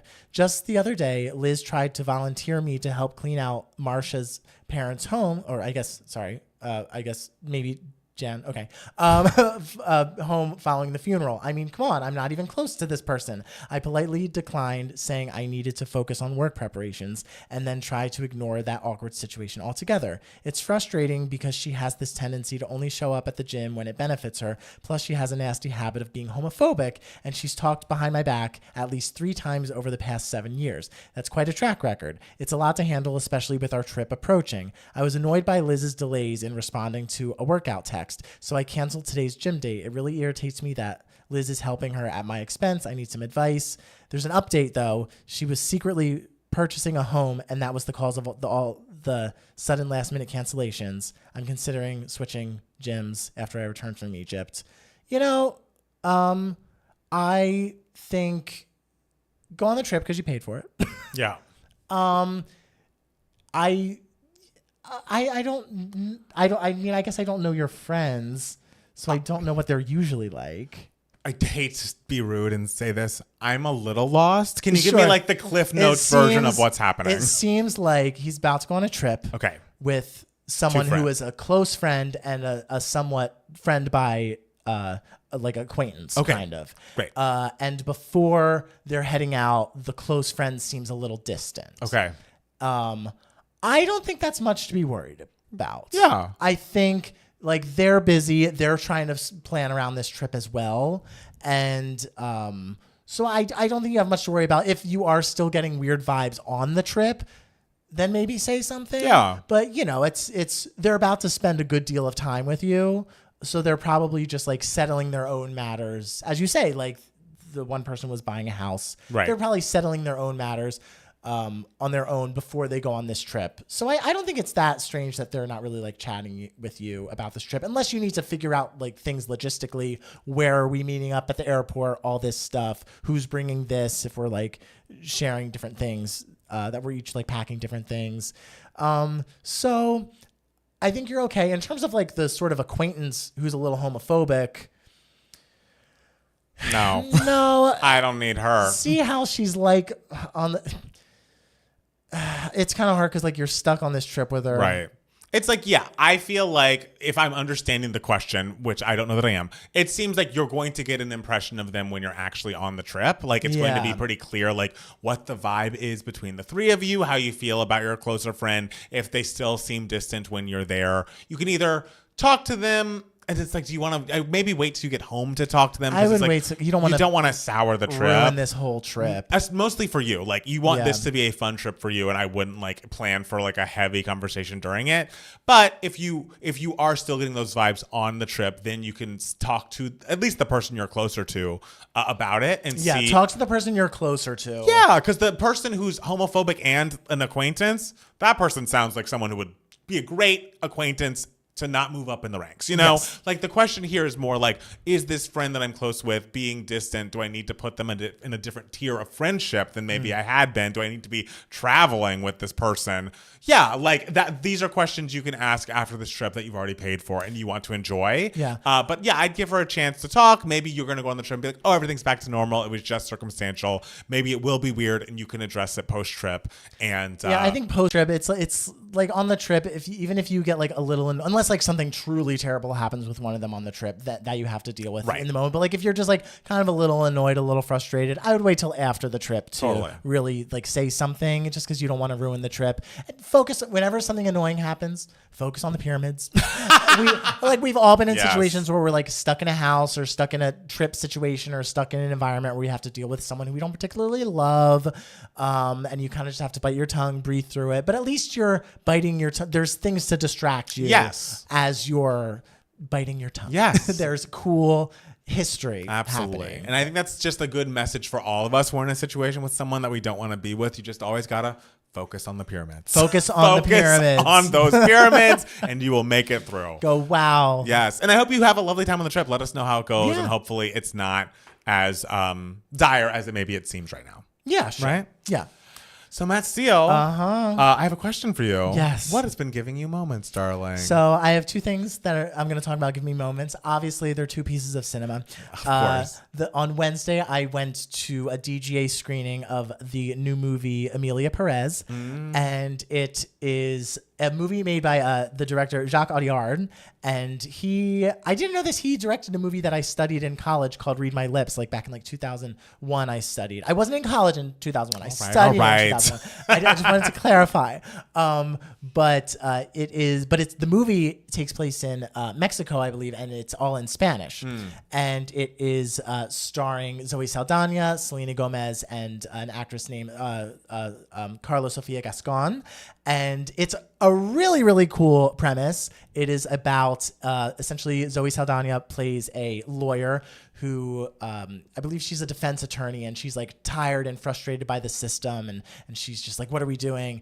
And she gets hired by a like Mexican drug lord who like runs this whole cartel, has killed people, is a gajillionaire because he's so successful, but also a giant gangster. Right. And this is a spoiler for those who want to see it and don't want to be spoiled. But this guy, this drug lord, he goes to her. He's just like, "Hi, I am trans, and I want to hire you to find me a surgeon out of the country to pay for my physical transition. And I need you to like help me stage my death, find a place for my wife, who is played by Selena Gomez, find a place for her and the kids to live. They cannot know I'm alive." So it's like all about that. So also it's a musical. What? There's a lot going on here. It's a musical as well. And that right. makes things a little extra fun. And so it's just like a really, really interesting like piece of cinema. Like there are so many moments that are so spellbinding and so interesting. And you watch it and like you're so like invested in the story because this is such a great premise. And I think Zoe Saldana is like probably like one or two in terms of like front runners for supporting actress this year. She's excellent. Like she is really, really great. And it's kind of just proof that like if you're doing a movie musical, it really behooves you to get someone who is a dancer. Because even though she's not doing like hardcore dancing in this movie, Zoe Saldana, she, her background's in dance. We've all seen Center Stage except for Matt Palmer. And so, she is ballet trained and everything. So she is someone who, even though she's not doing really difficult dancing in this musical, because I wouldn't really call it a dance heavy musical, she is someone who really knows how to perform a musical number. Like she it really just like really cuts. She's so laser focused and it just makes her character so interesting. She really carries so much of this movie so well. But Selena Gomez is terrific as well. Like the the four, because Adriana Paz, who plays a supporting role, also won this award. They won the Best Actress award at the Cannes Film Festival. They made it a joint award for these women. Wow. And Carla Sofia Gascon, she is definitely in the running for leading actress in a movie at the Oscars this year, which would make her the first trans actress to be nominated for an Oscar, which would be really exciting. She's great.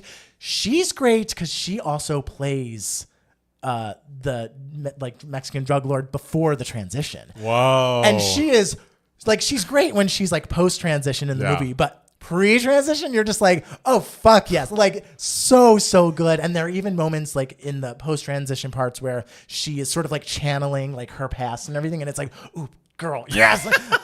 So she's really great. The plot really turns in really interesting directions, because she starts up this sort of nonprofit organization to help find, missing people who have been killed in, various different circumstances regarding drug sales and stuff like that. So it's interesting that this previous like drug lord is organizing this whole thing. It's a really fascinating movie, really interesting watch. I had a really fun time. Another movie I saw last night was Clint Eastwood's most recent movie called Juror Number 2. Okay. And that's a really interesting movie with a great premise. It's starring Nicholas Hoult. It is about a guy who is selected for jury duty for a murder trial. And as the trial is going on, he is somewhat suspecting that the guy accused of murdering his girlfriend isn't the murderer, that he himself is the one who accidentally killed this woman. Wait, so this juror is realizing through the trial, like, oh, I might have accidentally. And he has no memory of this? He does, but like it's. I don't want to spoil too much. Okay, it's like sorry. Circumstances where this accident happened, but he doesn't really know exactly what happened. Yeah. And so he's sort of like figuring that out, and he's grappling with, okay, I don't want this guy to be found guilty because he's not, so I need to like try to sway the jury to do a non-guilty verdict, but also I am guilty of this, and so I don't want that to come out. And also Toni Collette is in it, and she plays a prosecutor who is running for district attorney, and she knows that a guilty verdict will get her the votes to sway the electorate and get her the votes to become district attorney. So she really wants a guilty verdict, but as the case is going on, she's realizing that the defendant might not be guilty. So she's grappling with the moral, like what is the moral thing to do in this situation. So that's a really interesting movie. And so yeah, good movies are, it's my favorite time of year. It really is. Are coming out, and they're all interesting. And like this movie, Juror Number 2, it's very much like a classic. Like this would be a huge hit in like 1997. Like, they loved a courtroom drama back in those days in theaters and everything. So like it does have a more of like a classic drama feel, but still the story is it just keeps you hooked the whole time, because you're like, how are we going to resolve this? Right. Is there a resolution to have here? Right. So yeah, 2 good movies. Everyone see them. Amelia Perez is in select theaters, I think November 1st, so it's already happening, but it also comes out on Netflix on November 13th. And Juror Number 2 is in theaters now. Okay. And so do you think Selena Gomez will be nominated for an Oscar? It's not out of the realm of possibilities, but I think Netflix is really pushing Zoe Saldana for support. Just because Zoe Saldana's role is bigger. Right. I always thought that her name was just Zoe Saldana, and then I just looked at her Wikipedia, and there's an Enya, baby. Wow. I feel like we as a culture, it's like saying Rihanna instead of Rihanna. It's like we've all been saying it wrong. Yeah, sure. But don't we all say Zendaya wrong? Don't we all say that wrong? We say it wrong. I think the culture has doing it right. I think it's Zendaya. Okay, Zendaya. Yes. I have another piece of media that stars Selena Gomez to discuss today. I love this. Is it Only Murders in the Building? Oh, guys. And the thing is, I almost felt, because there was so much good TV on in the past several months, that like it was kind of getting lost in the shuffle when I would be watching television with Jackson. But like I somehow over this weekend, we got to the final like 4 episodes of the season, and this is a perfect show. Like the fact that they can continuously make this interesting and make the murders make sense and keep you on the edge of your seat. It like by the end of the season, it has gotten more broad with its comedy while also being more like intense with the drama. Like there's a moment where our 3 heroes are in such grave danger once we find out who the killer of, at the beginning of the season, who killed Saz, who was played by Jane Lynch. It's just the way it all comes together is really slapsticky, but then as soon it turns the other cheek and it becomes like very frightening. And I'm just like, great performances all around. Very frightening. Because you worry about our friends. Sure, okay. We don't want something bad to happen to Mabel or Charles. And also whenever there's a scene with Martin Short and Meryl Streep, I'm just like, You love each other. Oh my God. The half the Yeah, time. like what is the chemistry there? The chemistry is so good on screen. Some of the things they're saying, I'm just like, wait, do you really feel this way about each other? Which is like such a dumb way to watch a show, but it's impossible. These are... We famously don't ship anyone, but We ship this them. is something to ship. Something to ship, absolutely. So I was very satisfied with the end of this, and there were so many like celebrity cameos like throughout this entire season that I was almost like, oh, how's this going to really work? There's so many names, and it really came together really well. Like I don't feel like any of the cameos were really just like shown for no reason. Everyone like got to do their little moment and like do it very well and very funnily, and I just can't recommend the new season enough. And secondly, this is something I believe I touched on a couple of weeks ago maybe, but I just can't say enough about how good Paper Mario and the Legend of the 1,000-Year Door. It is such a fun game. The Legend of the Thousand-Year Door. Yes. It is a game. I didn't even know they had doors back then. I believe this was originally on GameCube, and they just did a new version for the Switch that is like, oh, we've made it look better for Switch. And, I love all of the Switch games, but, like, I get kind of lost in an open world thing. So when we're going back to the past and, like, refurbishing and making something, that is Switch ready these days from something that already existed, it's usually more my speed. But, if it's not the most adorable game, I just love the art direction of it. Like, it's just so different than your average Mario game. Like everything is paper. Like the houses you walk into, it's like you're walking into like a paper doll house almost. It's just like really well made. The storytelling is really good. You're dealing with a lot of new characters. Obviously there's Bowser, Peach, Mario, Luigi you run into, but he's not really a part of the story. He's more like get out of here, Luigi. You're just talking. But it's just, it's a joy. I can't recommend it enough. It is like, there are so many incredible Mario games, but this is one that I had not really experienced. I grew up on Mario RPG, and then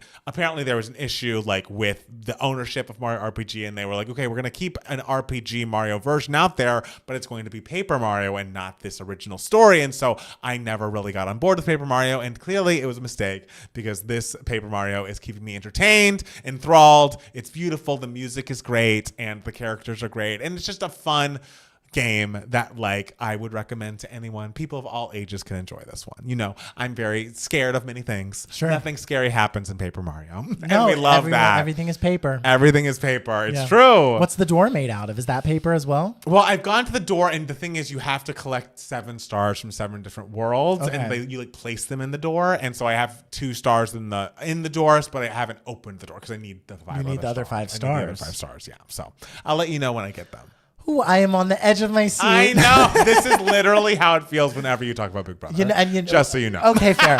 That is very fair. Just so you know. But also, guys, that's the kind of low stakes content we will be talking about on this podcast once election season's over and Kamala Harris is our new president. Oh, I can't wait for that. I can't fucking wait to be on here this time next week being like, we did it, I kids. love how we start with presidential election in this podcast and then we end with Paper Mario. All paper. It's not just paper. It's Paper Mario. It's its own thing. It's a different thing. Trademarked. Yes. I didn't know that any Mario games were different from any other Mario games, but yes, it's a whole world that I have a blind spot for. Yes. I don't foresee my eyes being open to it at any point soon. Maybe I'll have a game night. You can come over. We could just play some video games. Oh, I'm so busy that day. The thing is, we have played video games. Like I feel like when we went to Palm Springs one time, and we played the game where you're the fruits and you're throwing things at each other, and you were pretty good. Thank you. I am a talented person. But I can't say my heart is in it. It's like in a movie called Center Stage that you've never seen. The dancer who was really incredible, but her heart wasn't in it. And so Zoe Saldana's character gets to dance the part. I mean, Zoe Saldana's heart was in it. I Want to Be With You by Mandy Morris from that movie, though, right? Yeah.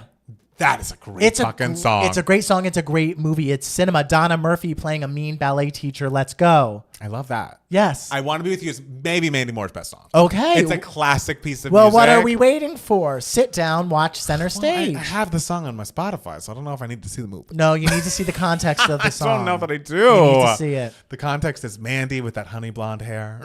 Sitting out, which is the best color hair at that time. That, Honeybee Fly, it stands for honey blonde. Fly. God. Remember we were talking about Kamala. Okay. Yeah. We love you guys. We're going to sign off. Yeah. Everyone be calm this week. We're going to get through this together. Yeah. Optimism can go far. Not overconfidence, just optimism. Yeah. Vote for Kamala. Vote for Kamala. See you next week, guys. Bye. Bye. Vote for Kamala. Bye. Oh. Great work, ladies and gentlemen. I'm surprised that Steele isn't into video games. It's like you get to exist in a cinematic world. I don't want to exist in the cinematic world. I want to be, when I'm experiencing cinema, I'm just staring. I don't want to feel like I'm a part of it. I'm a part of that. That's a song. Oh. Robbie just voted. Oh. Congrats, Robbie. We love that. Be Kamala and carry on. That was such a good sketch. I know, and it's time for Christmas. Fa la la. So good. I also like that Maya Rudolph calls Joe Biden as Kamala. It's just so good. It's just great. One of the great impressions. Yeah. Oh God, guys, we're gonna get through it. It's gonna be okay. The days go by fast, especially when you're old. Especially when you're Like old, us. I guess. Okay, yes. Go vote for the women or gays in your lives, Sandra, or clearly could be your mom. We love it if you voted for Kamala. Palmer's feel also that Paul Rudd had so much fun on the show. He asked to come back. Oh, is that true? Oh, that's so cute. Oh, that's fun. That's amazing. Because the thing is, they had to figure out a way to bring him back. Because like last season, his character died, but they did it in a way that's very funny. What do you think of Chapel's? We haven't listened to it. Steele told me you better not listen to it. We have a job. We are the two fucking. But I just thought we could maybe react to the SNL performance. But Mariah did say she doesn't like premiering songs live, like when she had to premiere My I Great would on SNL. despise. I know. Releasing songs live. Yeah. I would not want. It's like you're not hearing the real song Yeah. that I'm referencing in this live performance. Yeah. So I can wait. Although sometimes you do it as a test run. Like remember that Gaga song "I Want to Be with You"? I do. And everyone was like, "Okay, this song's fine." And then, And but then became you could dope. tell she was just like, "Nope, we're changing it." You know what I will say? What? I preferred that original manicure. Oh, the original manicure's great. I like the manicure on the album, but the fact that the bridge was a post-chorus originally, like Sure. That concert was great. it was wild. That concert was fun. Why are we performing this half-finished album in the first place? Because she could. Just because she could. It's true. That was a time. Yeah. Yeah, I liked it, but I want to hear the studio version. Okay, I get it. I kind of want to go to sleep and wake up to the news, but I'm an anxious person, so I don't know. You mean on Tuesday? Yeah. It's almost over. I really can't wait till Wednesday when Kamala wins and there are no more elections. I know, and no one's texting. I know, no one's My texting. text will be so Oh clean. my God. Every YouTube video, every 3 minutes, the ad being like, "Hi. This election is important." And I'm like, "Thank you, Kamala." Thank you. Hey, at least it's that and not the other person. Yeah. I think you're going to hear it. No, well, I haven't heard the Subway song. Not she's been performing that on tour for a long time, so There's I a can Subway avoid. song? There's a song called "The Subway" that Chapel's been performing for a while now. See, the thing is, like, if you don't click on videos, Yes. this is why I hate TikTok. Because you go to the video and it just starts. We know, Grandma. Like, I get it. I want to be able to hit I play know, on I my know. own accord. And that is why I don't go on TikTok. Yes. So the song won't be spoiled for me. It won't be spoiled. We'll be fine. Speaking of TikTok, it's past October. Wasn't TikTok supposed to be banned already? Wasn't October the cutoff? I heard there was a new date of January. Okay. Let me see. TikTok cutoff. The R Pop release party with Gaga and that white getup was so bizarre. When she's in that audience dressed in paper, that's the real Paper Mario, guys.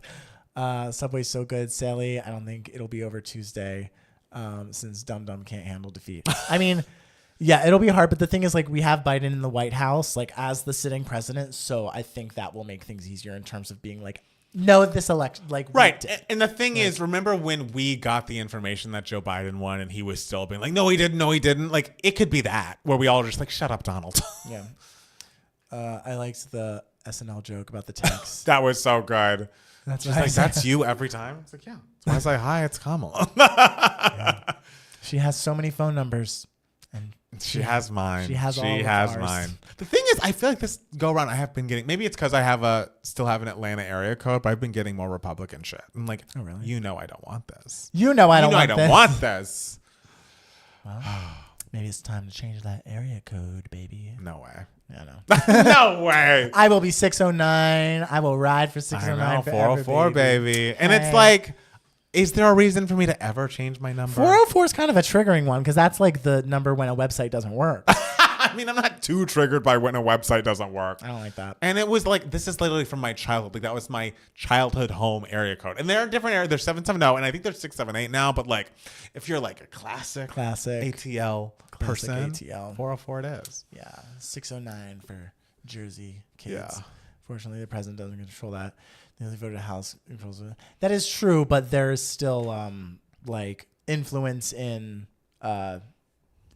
just being head of state. Not influence like they can actually physically do something, but in speaking on behalf of the people and the country. There is a person to rally for Kamala and being like, hi, the election happened. Yeah, and let's sort of We're done. Oh Lord, I can't believe it's this week. It's also like when you think of how short of a time it's been since Kamala was the nominee. And I think like that's what's kept the momentum. It's just like no one's gotten burnt out by Right. Because literally like people campaign now for a year and a half until an election, and it's like exhausting. Matt Steele, favorite pick for actress win from what you've seen so far. By the way, nice to meet you. Oh, that's right. I met Brian Where? at the Amelia Perez screening. Oh my gosh. Yeah, I forgot to mention that. Were we supposed to know Eurocheese's name? Well, I know it because he said nice to meet you on Wednesday. So I know, it's but Brian. this could be like your email issue. Maybe he wanted to be anonymous. Oh, he doesn't care.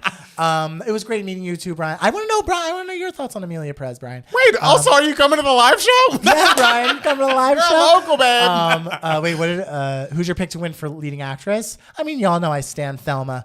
I haven't seen any what contenders for leading actress have I seen yet outside of Mike Madison? Mike Madison was really great, so it would be cool if she won. I mean, that last scene was incredible.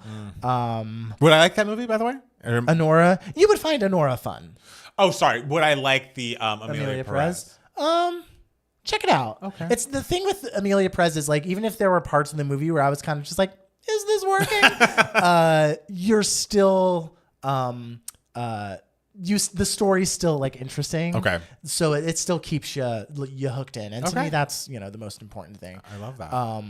I think you would see it and go, interesting. All right. love that. Yeah. Lead actress. I thought the movie was tonally a lot. Loved Gascon, and the rest was hit and miss for me. It's a lot. It's quite a bit happening. But an interesting time. I went to a screening of My Old Ass. I still want to see that. Is that streaming yet?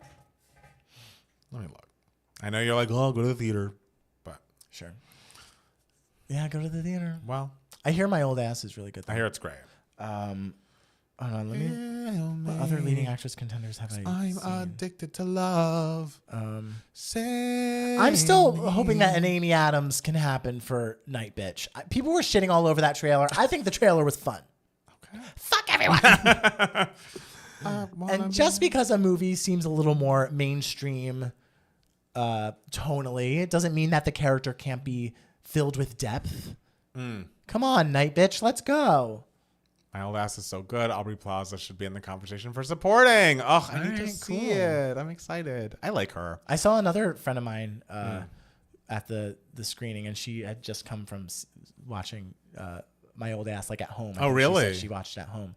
And How'd you watch at home? Is there a theme for the live show? You mean like outfit wise? I mean, I guess kind of holiday, gay holiday. Holiday, yeah. Yeah. I mean, you can wear whatever you want, but we're going to be, I mean, I don't really have any holiday attire. You guys will have to buy some. You made a shirt for the last live show. I did. Guess you'll have to get some. I'll just wear that shirt again. No, you I'll better put pin a Santa hat on her. I'll pin a Santa hat on her. I'm interested to see Timothy as Bob Dylan. Oh. Yeah. He's like, in the running for leading actor. Yeah, I'm trying to think of what leading actresses contenders I've seen. Can't say. By the way, Vikings won. The Vikings basketball?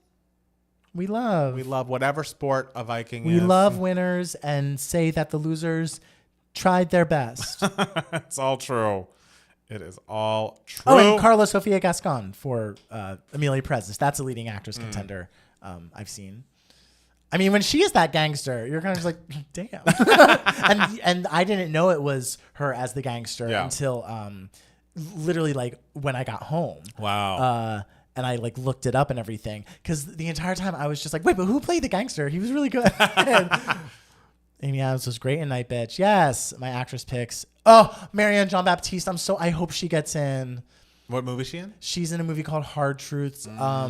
It's a Mike Leigh film, and it's kind of. Have you ever seen the movie Happy Go Lucky by Mike Leigh with Sally Hawkins? I've not. It's about a woman who's like overly happy, and it's like all the sort of like struggles that comes with that being a person who's just like a little too happy, a little too trusting. Yeah. This movie, Hard Truths, kind of feels like the opposite. It's like a comedy about a woman who's just like really grumpy, and it's starring Marianne Jean-Baptiste, who's such a good actress, and I'm hoping she can get in for leading actress at the Oscars this year.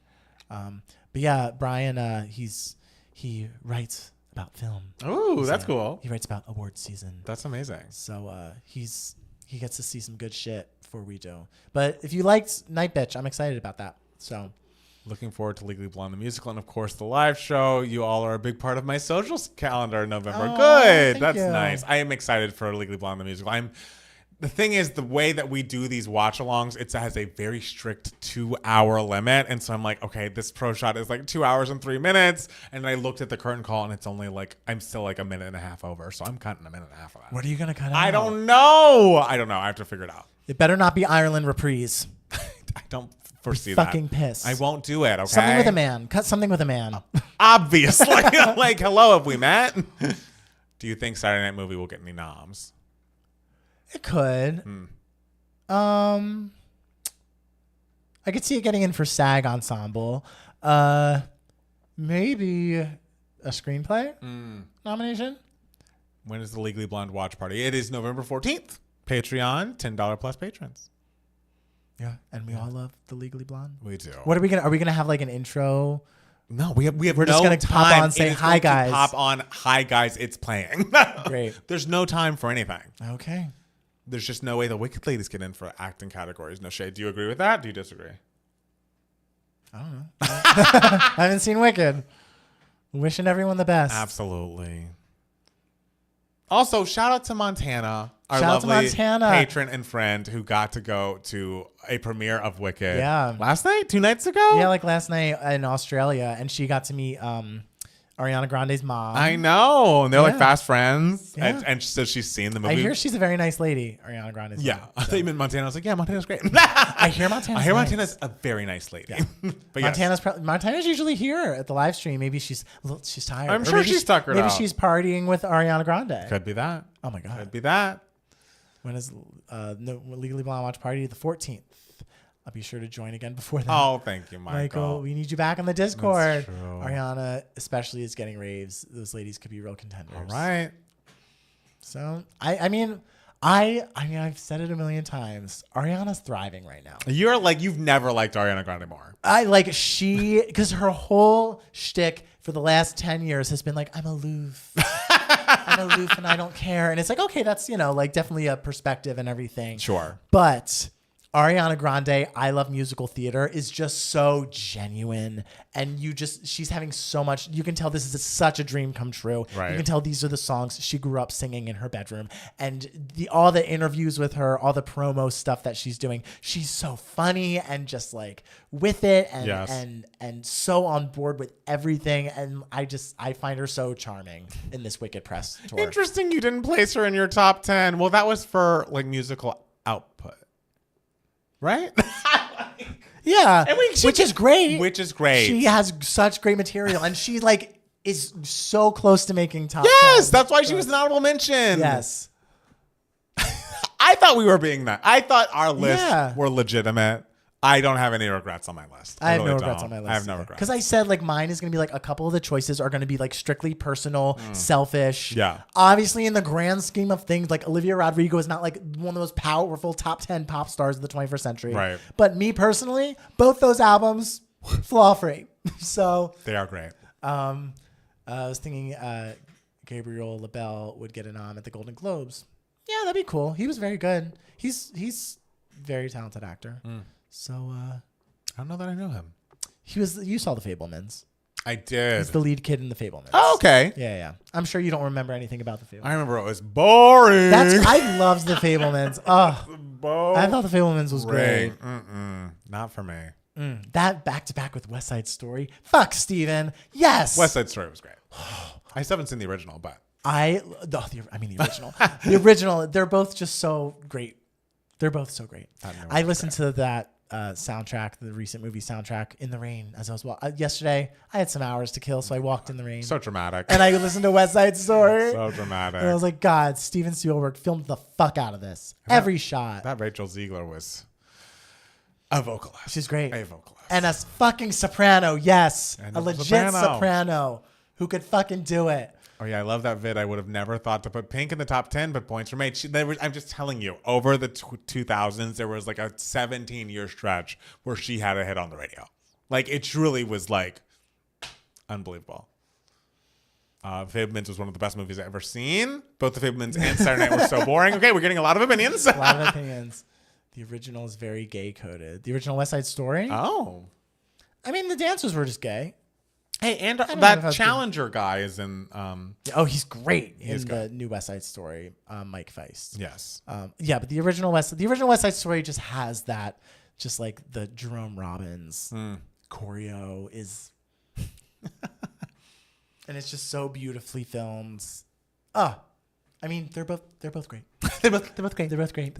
I will watch both forever and ever.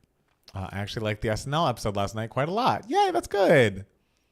I thought one of the promos was funny when it was John Mulaney and Chappell Roan, and they said something about like, us starting like Twitter conversations, Twitter discourse, no way. That's funny. And Chappell's like, definitely not me.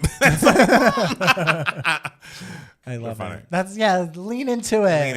Lean into it. And then lean off the internet. And then off. then off the internet. Tap in, tap out. Exactly. That's how she does it. Oh, God. Oh, I meant the movie, but I heard they're talking about Saturday Night Live.